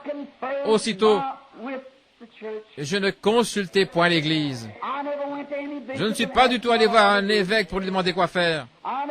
Je n'ai pas du tout consulté ni la chair, ni le sang, ni aucune organisation, ni rien d'autre. Je n'ai absolument rien à voir avec eux. Je n'ai pas du tout consulté la chair ou le sang. Je ne suis pas monté à Jérusalem non plus, vers tous les grands et saints sacrificateurs et les saints pères et tout cela pour leur dire, maintenant savez-vous, j'ai eu une vision, que dois-je faire? J'ai eu en vision le Seigneur Jésus béni. Ils auraient dit, file d'ici, toi, espèce d'exalté. Voyons, qu'est-ce qui t'est arrivé? Non. Tous leurs diplômes, je les avais déjà. Et Paul, ici, je peux vous le montrer dans les Écritures, il a dit qu'il lui a fallu oublier toutes les choses qu'il avait apprises et les considérer comme rien pour pouvoir connaître Christ. Oh.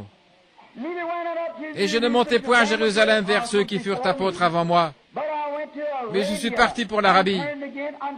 Et puis je revins encore à Damas. Et 3 ans plus tard, je montai à Jérusalem pour faire la connaissance de Pierre, et je demeurai 15 jours chez lui.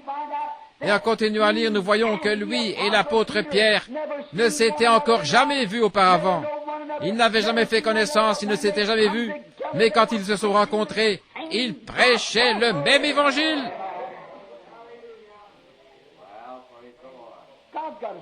Dieu a une école. Oui. Ici, il y avait Pierre qui était là le jour de la Pentecôte, disant, repentez-vous chacun de vous, et soyez baptisés au nom de Jésus-Christ pour la rémission de vos péchés, et vous recevrez le don du Saint-Esprit. Philippe a dit, oh, comme c'est glorieux. Moi aussi, je dois faire quelque chose. J'ai reçu un appel pour la Samarie. Il est allé, il s'est mis à témoigner dans la rue. Et tout à coup, une personne malade est arrivée, il lui a posé les mains, et le voilà qui se met à sauter, à bondir. Il dit, gloire à Dieu, ça y est. Il s'est mis à avoir une réunion glorieuse. Il a dit, il vous faut tous le Saint-Esprit. Vous devez être baptisés au nom de Jésus. Alors il les a tous emmenés là-bas, il les a tous baptisés au nom de Jésus. Il a dit, viens Pierre, impose-leur les mains ici, et ils ont reçu le Saint-Esprit. Pierre, là, dans la maison de Corneille, la même chose. Paul ne l'avait même jamais vu, et il n'avait jamais entendu parler de lui. Mais il a traversé les contrées supérieures d'Éphèse, et il a rencontré quelques disciples. Il a rencontré un prédicateur baptiste, c'est bien ce qu'il était, Apollos, un homme de loi, converti, intelligent, brillant, qui se servait de l'Ancien Testament pour prouver que Jésus était le Fils de Dieu, oui. Un homme intelligent, il jubilait, ils étaient dans la joie. La Bible le dit. Lisez les chapitres 18 et 19 des Actes et vous verrez que c'est comme ça. Ils étaient dans la joie, ils dansaient dans l'esprit, ils couraient partout, vous savez. Paul a dit, mais avez-vous reçu le Saint-Esprit depuis que vous avez cru? Et vous, les frères baptistes, qui essayez de faire avaler ça aux gens, de leur dire que le texte grec dit, avez-vous reçu le Saint-Esprit quand vous avez cru? Je vous mets au défi de m'apporter le texte grec. J'ai le texte grec original dans ma possession. J'ai aussi l'araméen et l'hébreu. Dans chacun d'eux, il est dit, avez-vous reçu le Saint-Esprit depuis que vous avez cru? C'est par la foi que vous êtes sauvés. Votre foi en Dieu. Le sang vous garde pur du péché parce qu'il agit comme sacrifice. Le sang ne vous sauve pas, le sang vous garde pur. Vous êtes sauvés, comment dites-vous? C'est par la foi que vous êtes sauvés, et ce, par la préscience de Dieu, qui vous a appelé, vous êtes sauvés, et le sang fait l'expiation, il vous garde constamment pur, et puis, d'un seul esprit, vous êtes baptisés pour entrer dans le Saint-Esprit, dans la communion avec les croyants, dans la communion avec le Saint-Esprit, afin d'être conduits par l'Esprit, accomplissant les signes et les prodiges. Attendant, continuez à avancer, attendez quelque chose. On va voir ça dans un instant. Je l'espère en tout cas. C'est à cette heure-ci que je t'avais demandé de me faire signe, n'est-ce pas? Je viens justement de regarder l'heure. Encore un peu plus. Combien de temps dure-t-il ce salut? Quel genre de salut est-ce? D'une église à l'autre? Prenons Hébreux 9, 11, une minute. On va aller voir combien de temps, prendre simplement quelques minutes. Prenons le livre des Hébreux. Voyons combien de temps ce salut dure. Quelle sorte de salut c'est? Lisons Hébreux 9, 11. Mais Christ est devenu souverain sacrificateur des biens à venir. Il a traversé le tabernacle plus grand et plus parfait, qui n'est pas construit de main d'homme. C'est-à-dire, c'est encore Paul qui enseigne ici, qui n'est pas de la création. Il est entré une fois par son propre sang. Combien de fois? Il est entré une fois pour toutes, ayant obtenu le salut pour une semaine, jusqu'au prochain réveil. Quelle sorte? Éternel, une rédemption éternelle. Le mot éternel, qu'est-ce que ça veut dire? En Christ, après que j'ai cru, nul ne peut appeler Jésus le Christ si ce n'est par le Saint-Esprit. C'est pour ça qu'il y a trois sortes de croyants, les incroyants, les soi-disant croyants et les croyants. Mais ceux qui ont cru jusqu'à recevoir la vie éternelle, ils sont entrés dans le parvis. Prenez l'ancien tabernacle. Quelle était la première chose qu'ils faisaient? Ils entraient dans le parvis, ceux des nations. Ensuite, il y avait l'autel d'airain, où on lavait le sacrifice à la cuve d'or. Ensuite, on tuait le sacrifice et on faisait l'aspersion du sang sur l'autel. Et puis, une fois chaque année, Aaron, oint. Oh là là. Avec quoi? Du parfum de la rose de Saron, d'une huile précieuse composée de parfum. On la versait sur sa tête et elle descendait jusqu'au bord de son vêtement. Regardez bien. Une fois chaque année, cet homme devait aller au-delà du voile, là, en portant devant lui le sang pour le propitiatoire. Une année, il est allé avec son bâton, il l'avait oublié là, et quand ils sont retournés le chercher, ils avaient déjà poussé des boutons et produit des fleurs. Un vieux bâton qu'il avait eu avec lui dans le désert pendant peut-être 40 ans. Il est resté là dans le lieu saint. Regardez. Quand ils apportaient Le sang de l'alliance. Le sang. Il fallait être oint. Et il portait des vêtements avec des petites clochettes. Une grenade et une clochette. Et cet homme devait marcher de manière à ce que, chaque fois qu'il déplaçait la jambe, qu'il se déplaçait comme ceci pour faire un pas, elle faisait comme une musique, Saint, Saint, Saint l'Éternel. Saint, Saint, Saint l'Éternel. Saint, Saint, Saint l'Éternel. Oh là là. Qu'est-ce que je suis en train de dire? Écoutez ceci, Branham Tabernacle. Vous avez eu votre chance. Une fois qu'un homme a été loin du Saint-Esprit, pour être adopté dans la famille de Dieu, pour être placé positionnellement par le Père et établi à son service, avec un but à atteindre dans la vie, ou ce à quoi Dieu l'a appelé, sa marche doit être Saint, Saint, Saint l'Éternel. Saint, Saint, Saint l'Éternel. Tu dois te détourner de ce côté-ci. Saint, Saint l'Éternel. Tu dois croire tout ce que l'Ancien dit ceci. Mais Saint, Saint, Saint l'Éternel. Que sa parole passe avant. Qu'elle soit tout pour vous. Enfouie, bien établie dans votre cœur. Votre marche doit se faire dans la parole. Saint, Saint, Saint l'Éternel.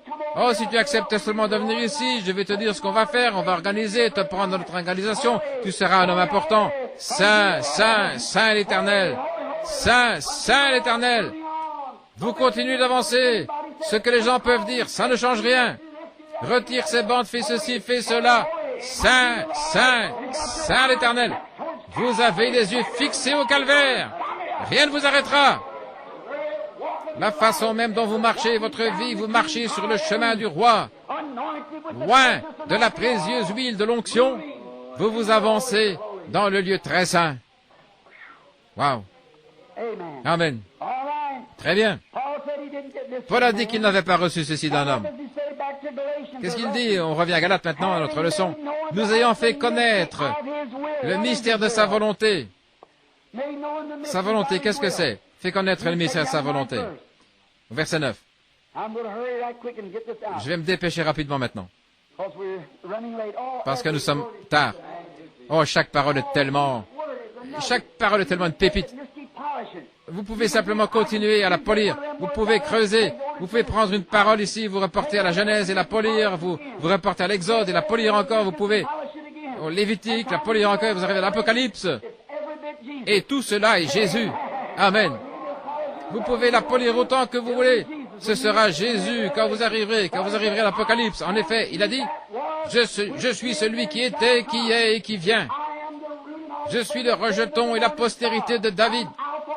Je suis l'alpha et l'oméga. A et Z dans l'alphabet grec. Je suis de A à Z. Je suis le tout en tout. C'est exact. Je suis celui qui était vivant et qui était mort et qui est vivant au siècle des siècles. Je tiens les clés de la mort et du séjour des morts. Oh là là. Chaque pépite que vous ramassez ici, que vous mettez à polir, en la polissant, vous y retrouverez Jésus. Bien. On va prendre encore un peu de temps et après on va s'arrêter. Qu'est-ce que nous attendons? Pourquoi êtes-vous ici à la réunion? Quel est le but? Après quoi le monde soupire-t-il? Pourquoi la bombe atomique est-elle suspendue là? Pourquoi les molécules et les atomes? De quoi s'agit-il? Prenez Romains chapitre 8. Qu'est-ce que tout cela attend? Qu'est-ce que toutes ces choses attendent? Quelle heure est-il? Romains 8. Commençons à lire. Je dirais...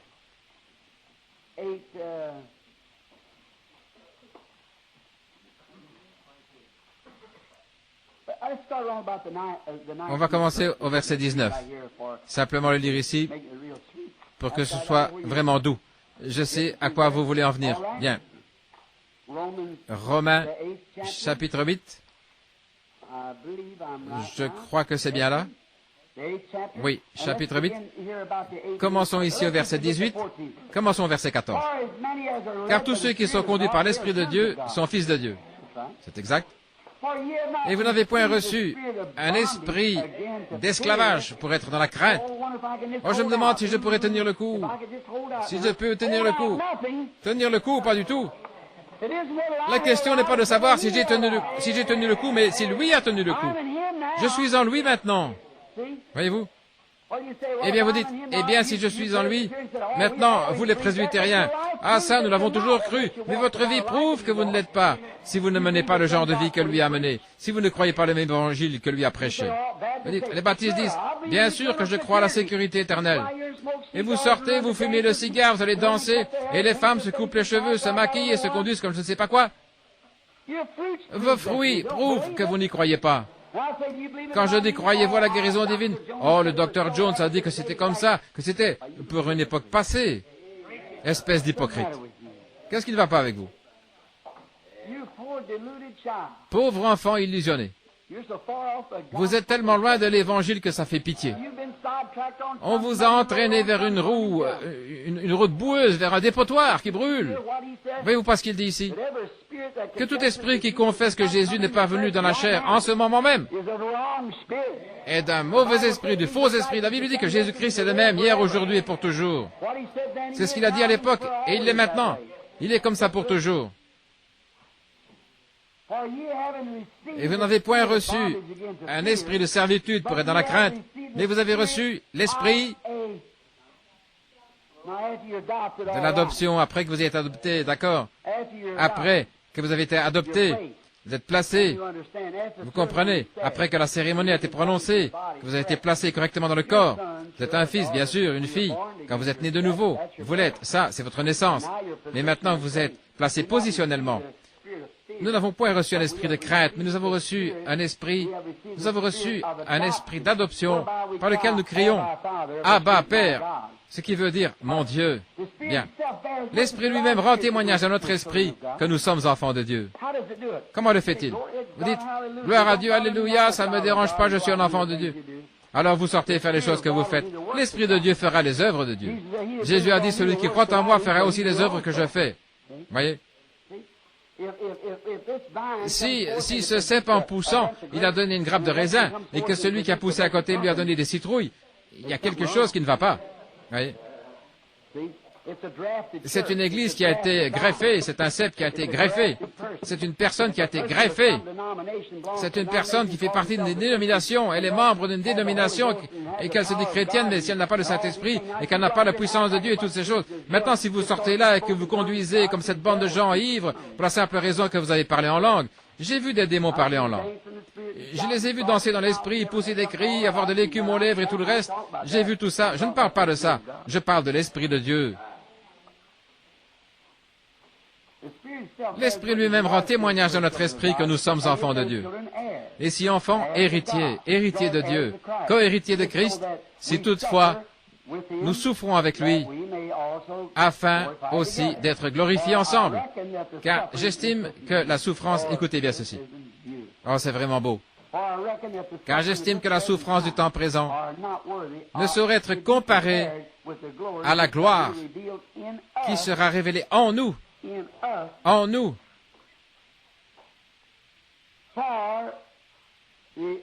Aussi, la création attend-elle avec un ardent désir.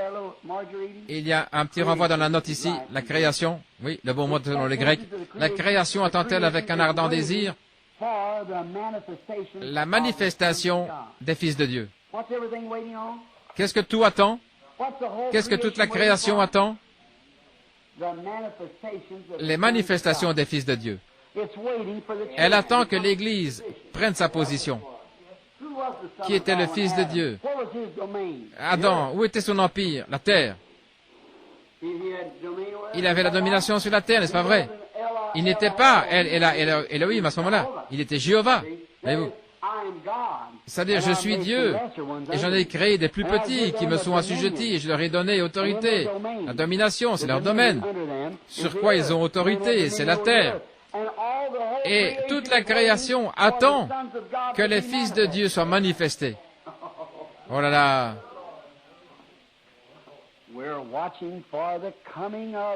Nous attendons la venue du millénium, jour béni, où notre Seigneur viendra chercher son épouse qui l'attend.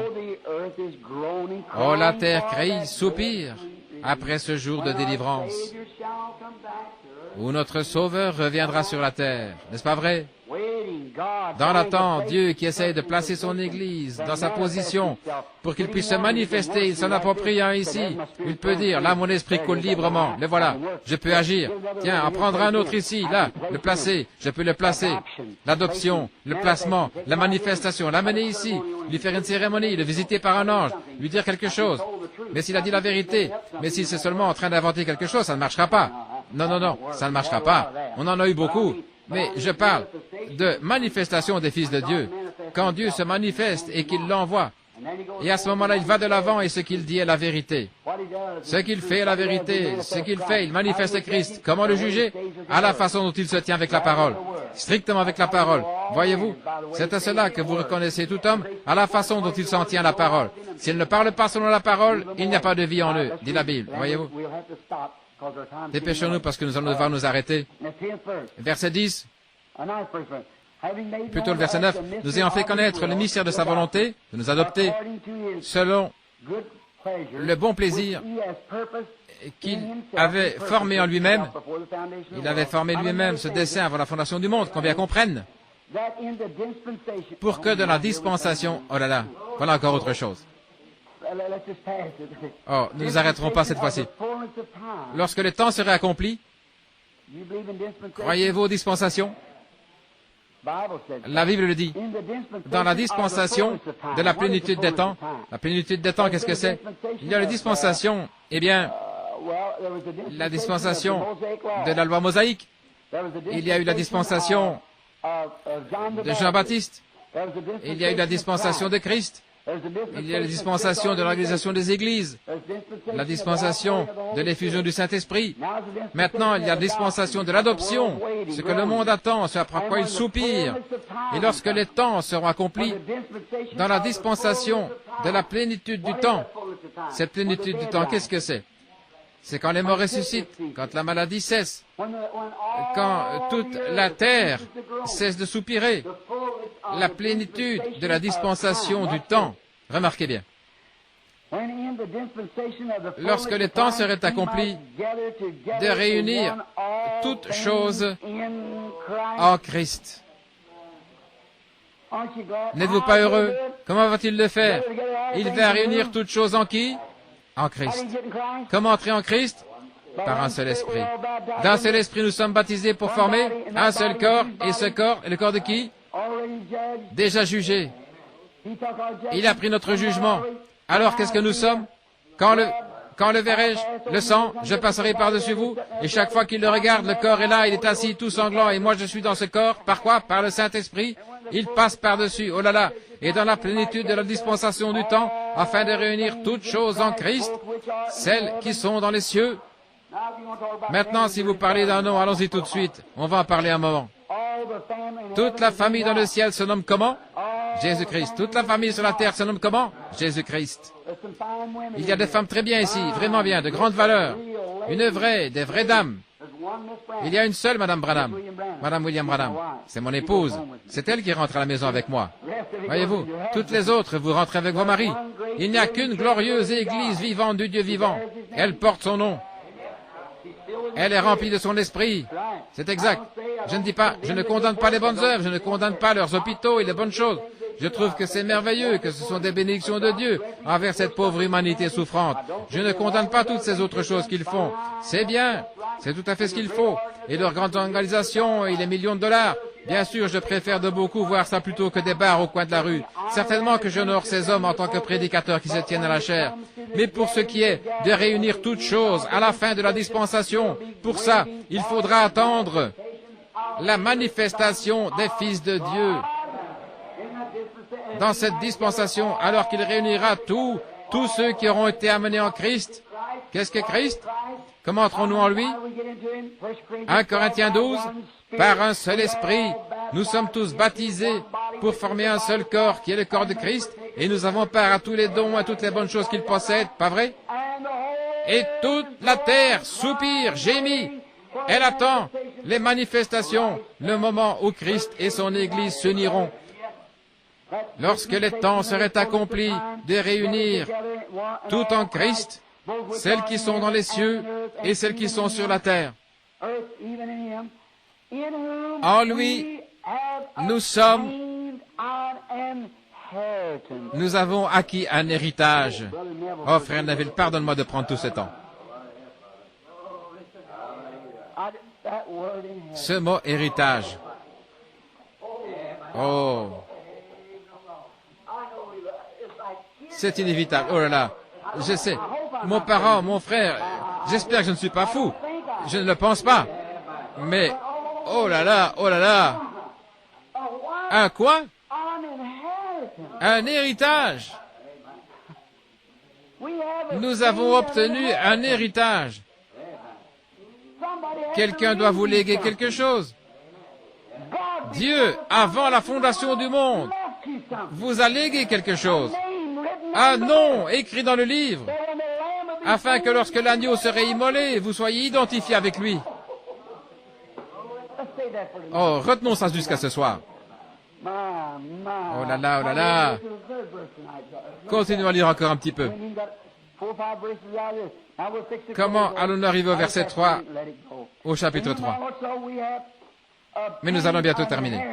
En lui, nous sommes devenus héritiers.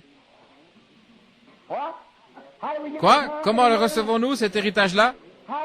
Comment l'avons-nous reçu? Parce que nous avons marché droit? Comment avons-nous reçu cet héritage? Parce que nous étions prédestinés.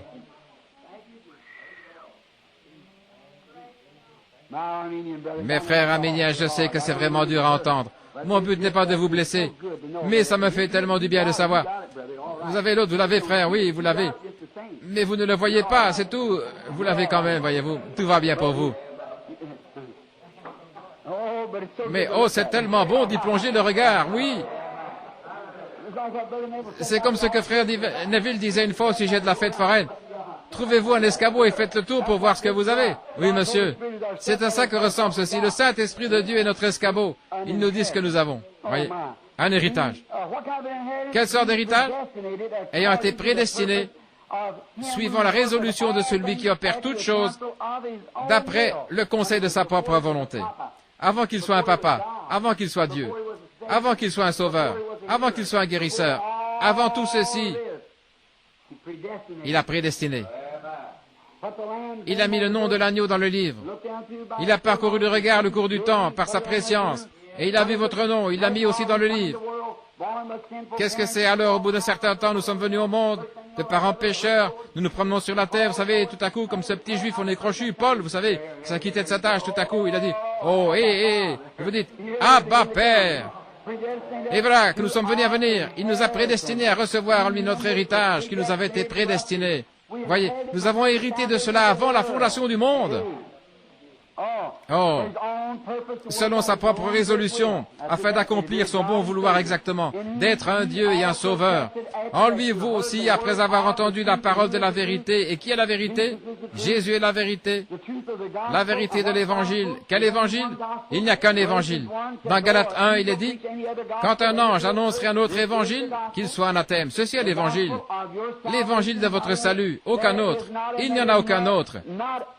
Il n'y a sous le ciel aucun autre nom qui a été donné par lequel vous deviez être sauvés que le nom de qui? Du Seigneur Jésus-Christ. Oh là là.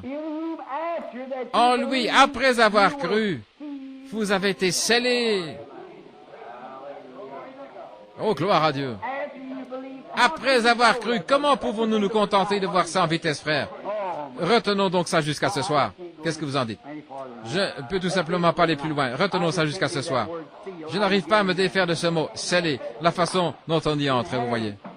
Un héritage par prédestination. J'ai hérité de quelque chose. Quel héritage? Il faut que quelqu'un m'ait laissé un héritage. Et vous dites, Jésus vous a laissé un héritage. Pardon. Jésus ne m'a jamais laissé d'héritage. Jésus ne vous a jamais laissé d'héritage. Il est seulement descendu pour payer pour votre héritage. Il vous a transmis votre héritage. Mais votre nom avait été mis dans le livre de vie de l'agneau avant la fondation du monde. C'est Dieu qui vous a donné votre héritage. Votre héritage était là d'abord. Jésus est seulement venu. Beaucoup, voici de quelle façon il cherche à l'expliquer. Dieu dit, eh bien, il y a beaucoup de gens qui sont perdus, il n'y en aura pas un seul de sauvé. Alors je vais faire descendre Jésus et peut-être que lui, que quelqu'un regrettera, qu'il saura ce que j'ai fait et qu'il sera sauvé. Oh, miséricorde. Je ne gérerai même pas mon bureau comme ça. Et il y a des fois où je les gère vraiment mal pourtant, voyez. Je ne ferai pas comme ça. Et Dieu alors, Dieu par sa préscience, il a vu précisément qui serait sauvé, qui ne serait pas sauvé. Il a envoyé Jésus sauver ceux qu'il savait déjà élus.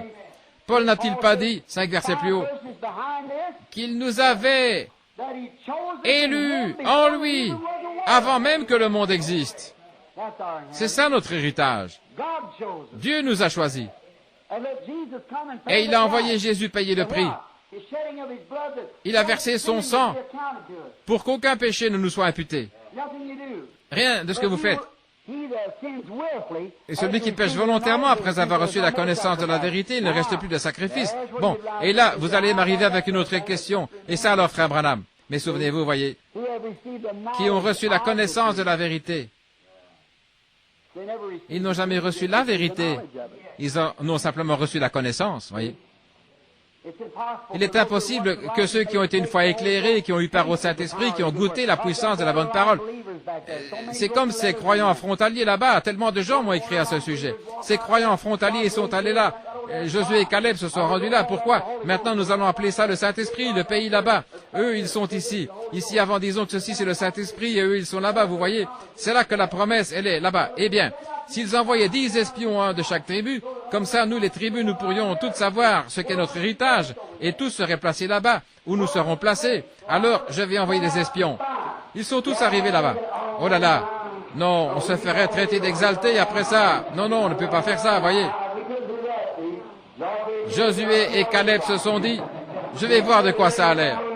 Alors ils sont venus de ce côté, ils ont regardé ce qui se passait chez ces gens-là. Oh, ils ont tendu le bras, ils ont coupé une grosse grappe de raisin là-bas, ils se sont retournés. Ils ont dit, oh là là, c'est beau, c'est très beau. Voici, prenez-en.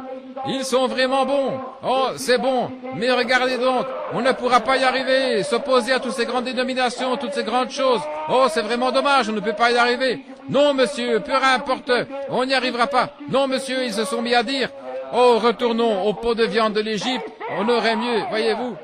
On ne peut pas y arriver. Le brave Caleb a dit, restez tranquilles tous. Josué a dit, taisez-vous, laissez-moi parler. Hélas, hélas, on ne peut pas y arriver, on ne pourrait pas. Il faut que je renonce à mes parties de 4, frère Branham. S'il faut que je laisse pousser mes cheveux comme une vieille femme, je ne sais pas ce que je vais faire. S'il faut que j'enlève mes shorts, je ne sais pas, je ne pourrais pas arriver. S'il faut que je cesse de fumer le cigare, voyez. Pauvre spécimen de délivrance que vous êtes. Je ne peux vraiment pas. Josué a dit, oh, c'est beau là-bas, alléluia, nous pouvons nous en emparer. Comment ça? Ceux-là, ils regardaient les grandes villes qui étaient fortifiées, alors que Josué et Caleb regardaient une promesse que Dieu avait faite. Tenez-vous à la promesse. Qui que vous soyez, tenez-vous à la parole. Car Pierre a dit, repentez-vous chacun de vous et soyez baptisés au nom de Jésus-Christ pour la rémission de vos péchés.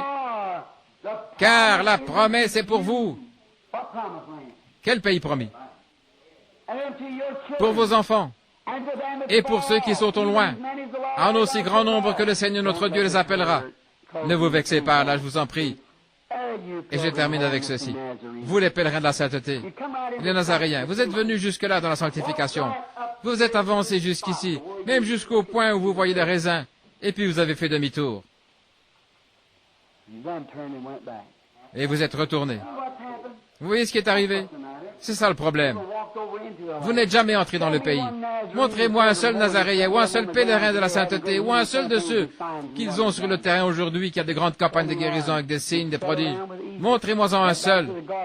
Vous vous êtes adapté à l'Égypte. Vous êtes retourné au pot d'Aï. Vous vous êtes arrêté à Kadesh Barnéa. C'est exact. Regardez bien dans Hébreux 6. Car il est impossible que ceux qui ont été une fois éclairés. Vous saviez à quoi vous en tenir. Si vous ne le saviez pas, vous le savez maintenant. Et qui ont eu part et qui ont goûté les dons célestes. Goûté, voyez. Les gens vont à l'église, ils sont assis là et ils disent, vous savez, il se pourrait qu'ils aient raison. Il se pourrait que ce soit différent. Ça pourrait tout de même, je vais vous dire. Il faut avoir beaucoup de foi pour faire ça. goûté les dons célestes et ont tenu pour profane le sang d'alliance par lequel vous avez été sanctifiés. Par exemple, un prédicateur, sa mère la voit quelque part, il dit « Je me sens appelé à devenir serviteur du Seigneur. » Très bien. La première chose à faire, je vais me mettre à faire des lessives, mon chéri. Je vais t'envoyer étudier. La pire chose qu'elle ait jamais faite. C'est exact. Ils vont faire sortir de lui tout ce que Dieu essaie de mettre en lui. Ensuite, regardez. Car si nous péchons volontairement, après avoir reçu la connaissance de la vérité, la connaissance, l'avoir vu dans l'Écriture, le savoir, la Bible dit qu'il est le même hier, aujourd'hui, éternellement. Voir cela, c'est la connaissance de la vérité, de le voir, et que nous nous détournions et tenions pour profane le sang d'alliance, un homme qui dit « Oh oui, je crois en Dieu », très bien, vous faites le premier pas. Bien sûr, je crois à la sanctification. D'accord, vous êtes à la frontière. Vous êtes venu jusqu'ici, vous êtes prêt à recevoir le Saint-Esprit. Mais vous regardez et vous dites, « Oh, je ne sais pas vraiment sûr s'il faut que je me conduise comme... Je ne sais pas, vous savez comment ils appellent ces gens-là? Oh, je ne sais pas si je pourrais faire ça. Non, je crois que je vais simplement aller adhérer. » Voyez. Vous savez ce qui arrive? Il est impossible que ceux-là entrent un jour. Ils ont péché au-delà de leur jour de grâce. La Bible le dit.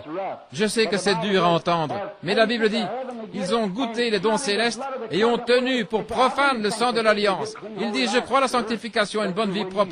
Bien sûr, quand vous avez vu le baptême du Saint-Esprit, le baptême et toutes ces choses qu'il y a dans la Bible, et qu'ensuite, vous avez fait quoi? Vous avez tenu pour profane le sang de l'alliance par lequel vous avez été sanctifiés. Mais qu'est-ce qui vous a fait monter jusque-là, mon ami?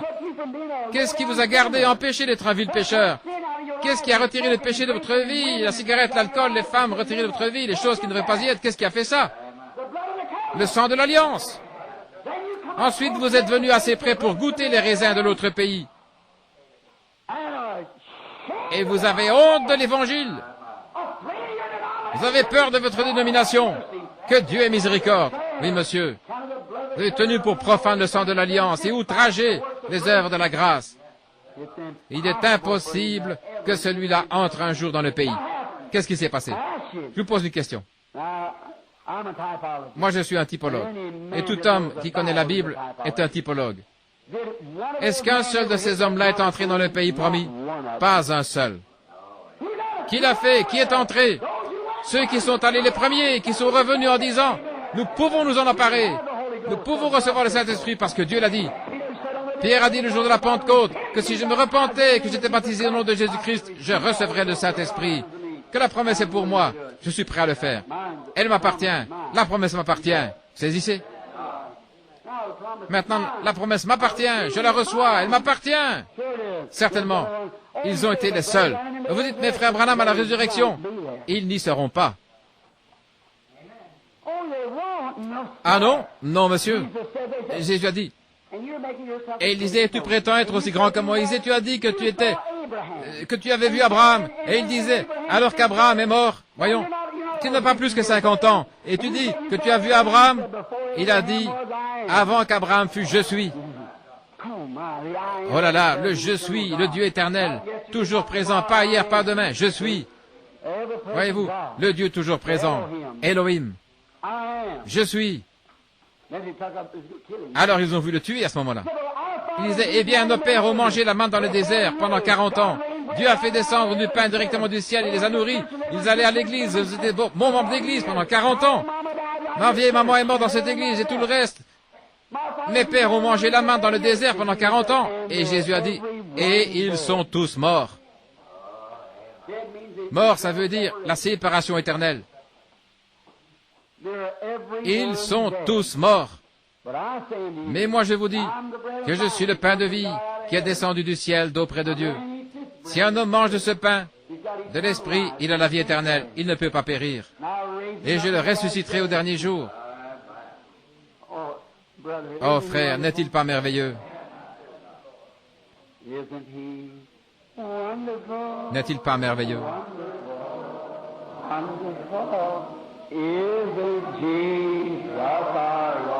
Jésus notre Seigneur, n'est-il pas merveilleux? Les yeux l'ont vu, les oreilles l'ont entendu. Je l'ai lu dans sa parole. Jésus notre Seigneur, N'est-il pas merveilleux? Pas vrai? Nous voyons son esprit de discernement qui se déplace au milieu de nous. Nous le voyons accomplir des miracles, des signes et des prodiges. Nous l'entendons directement tiré de la parole ici, et vous envoyez la confirmation. Oh là là.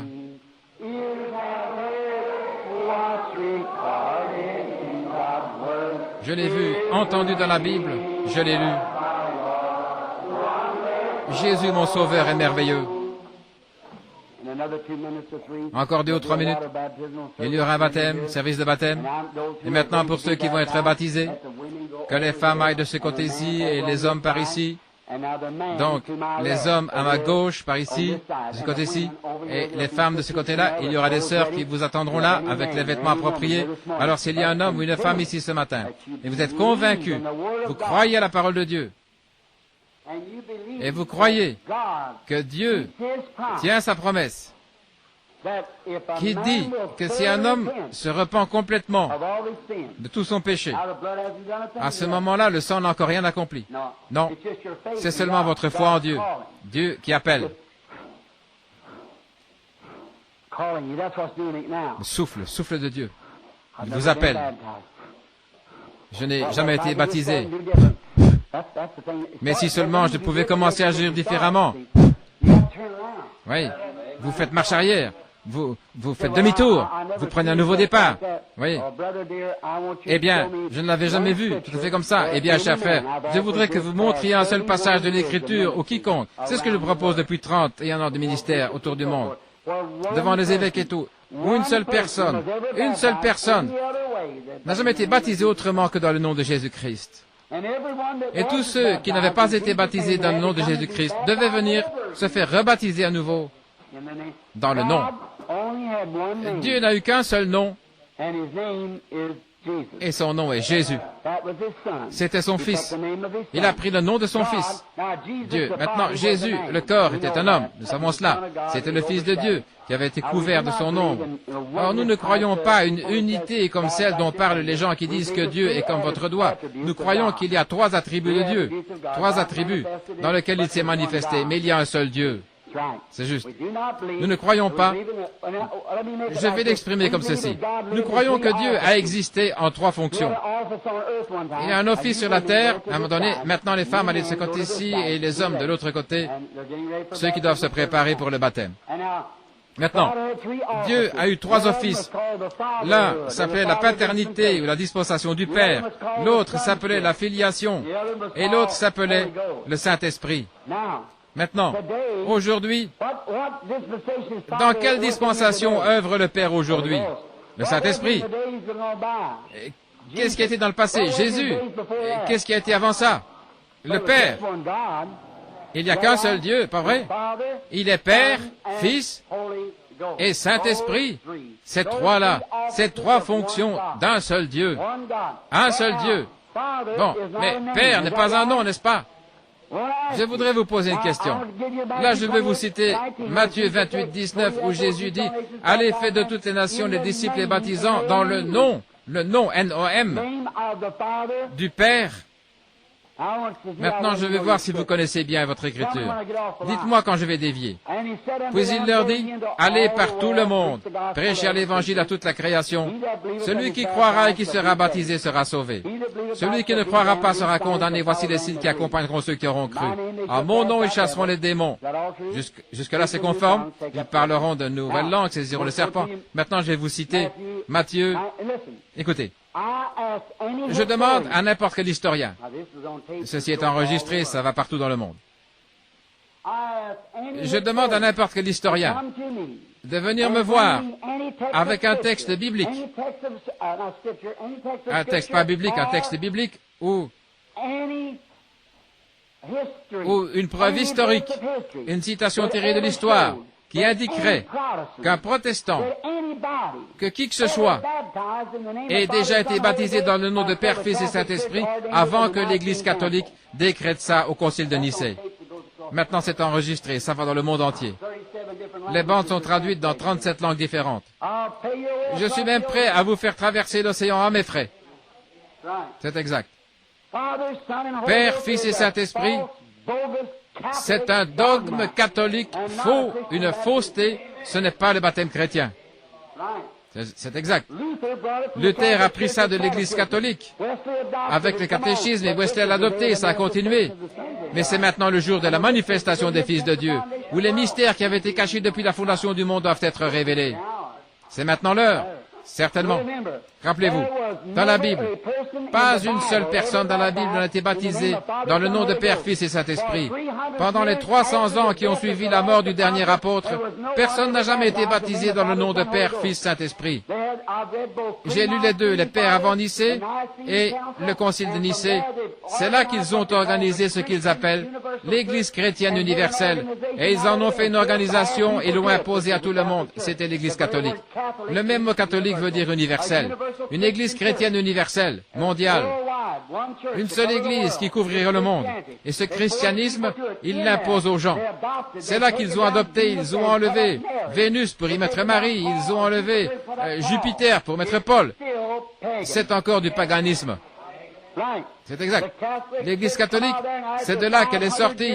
Et 500 ans plus tard, à ce moment-là, à Louisville, il y a Ben Hur à l'affiche. Il n'y a pas longtemps, il y a eu les 10 commandements. J'aimerais vraiment un jour qu'ils puissent mettre en scène les 1500 ans de l'âge des ténèbres, si possible. J'aimerais vraiment qu'ils affichent ça. 1500 ans de persécution païenne, alors qu'ils imposaient à tout le monde, qu'ils les tuaient, les massacraient, ils les pendaient, ils leur attachaient un bœuf à une main et un bœuf à l'autre main, ils les obligeaient à baiser le crucifix, sinon ils faisaient avancer un bœuf dans un sens et l'autre dans l'autre sens. J'étais en Suisse, là où j'ai mis ma main derrière les montants, à l'endroit où ils les installaient. On leur coupait la langue, on les traitait de sorciers et tout le reste, c'est tout à fait exact. C'est le même esprit qui existe aujourd'hui. C'est seulement la loi qui l'empêche de se manifester. Attendez qu'il reçoive sa liberté. La Bible l'a dit. Attendez seulement qu'il se montre son vrai jour, qu'il en ait la possibilité. Il se pourrait bien que vous les lisiez dans peu de temps, pour autant que je sache. Voyez? Ça viendra, il n'y a aucun moyen de l'empêcher, ça doit venir. C'est exact, ça doit venir. Ainsi, à ce moment-là, faites bien attention. Mes frères, la chose qu'il vous faut savoir, c'est ceci. Je sais en qui j'ai cru. Alléluia. Nous continuons notre marche, c'est ça. Une fois, quand j'ai dit à celui qui a écrit la Bible Lamsa,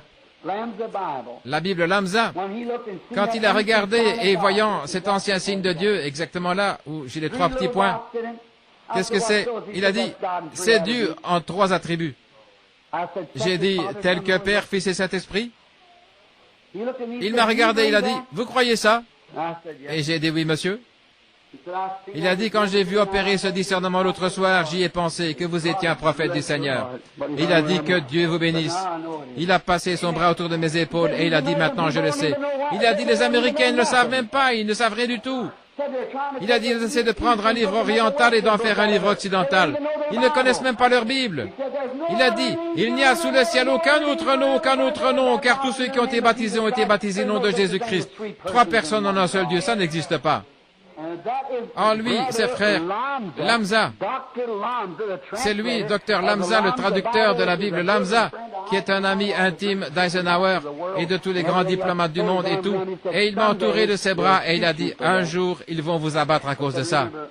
Mais il a dit, souvenez-vous, tous ces gens-là meurent pour une cause. J'aimerais mieux être comme le vieux Pierre quand il était là en prison. Il y avait un jeune homme là-bas tout inquiet. Il a dit, oh, qu'est-ce qu'il y a? Es-tu au courant qu'on va t'exécuter? Oui. Mais tu vas mourir aujourd'hui? Oui. Mais tu n'as pas peur? Non. Il a dit, tu dois être un de ceux qu'on appelle chrétiens. Oui. Et qu'est-ce qui t'est arrivé? Et lui, il a raconté, il s'est assis, il lui a raconté l'histoire. Et comme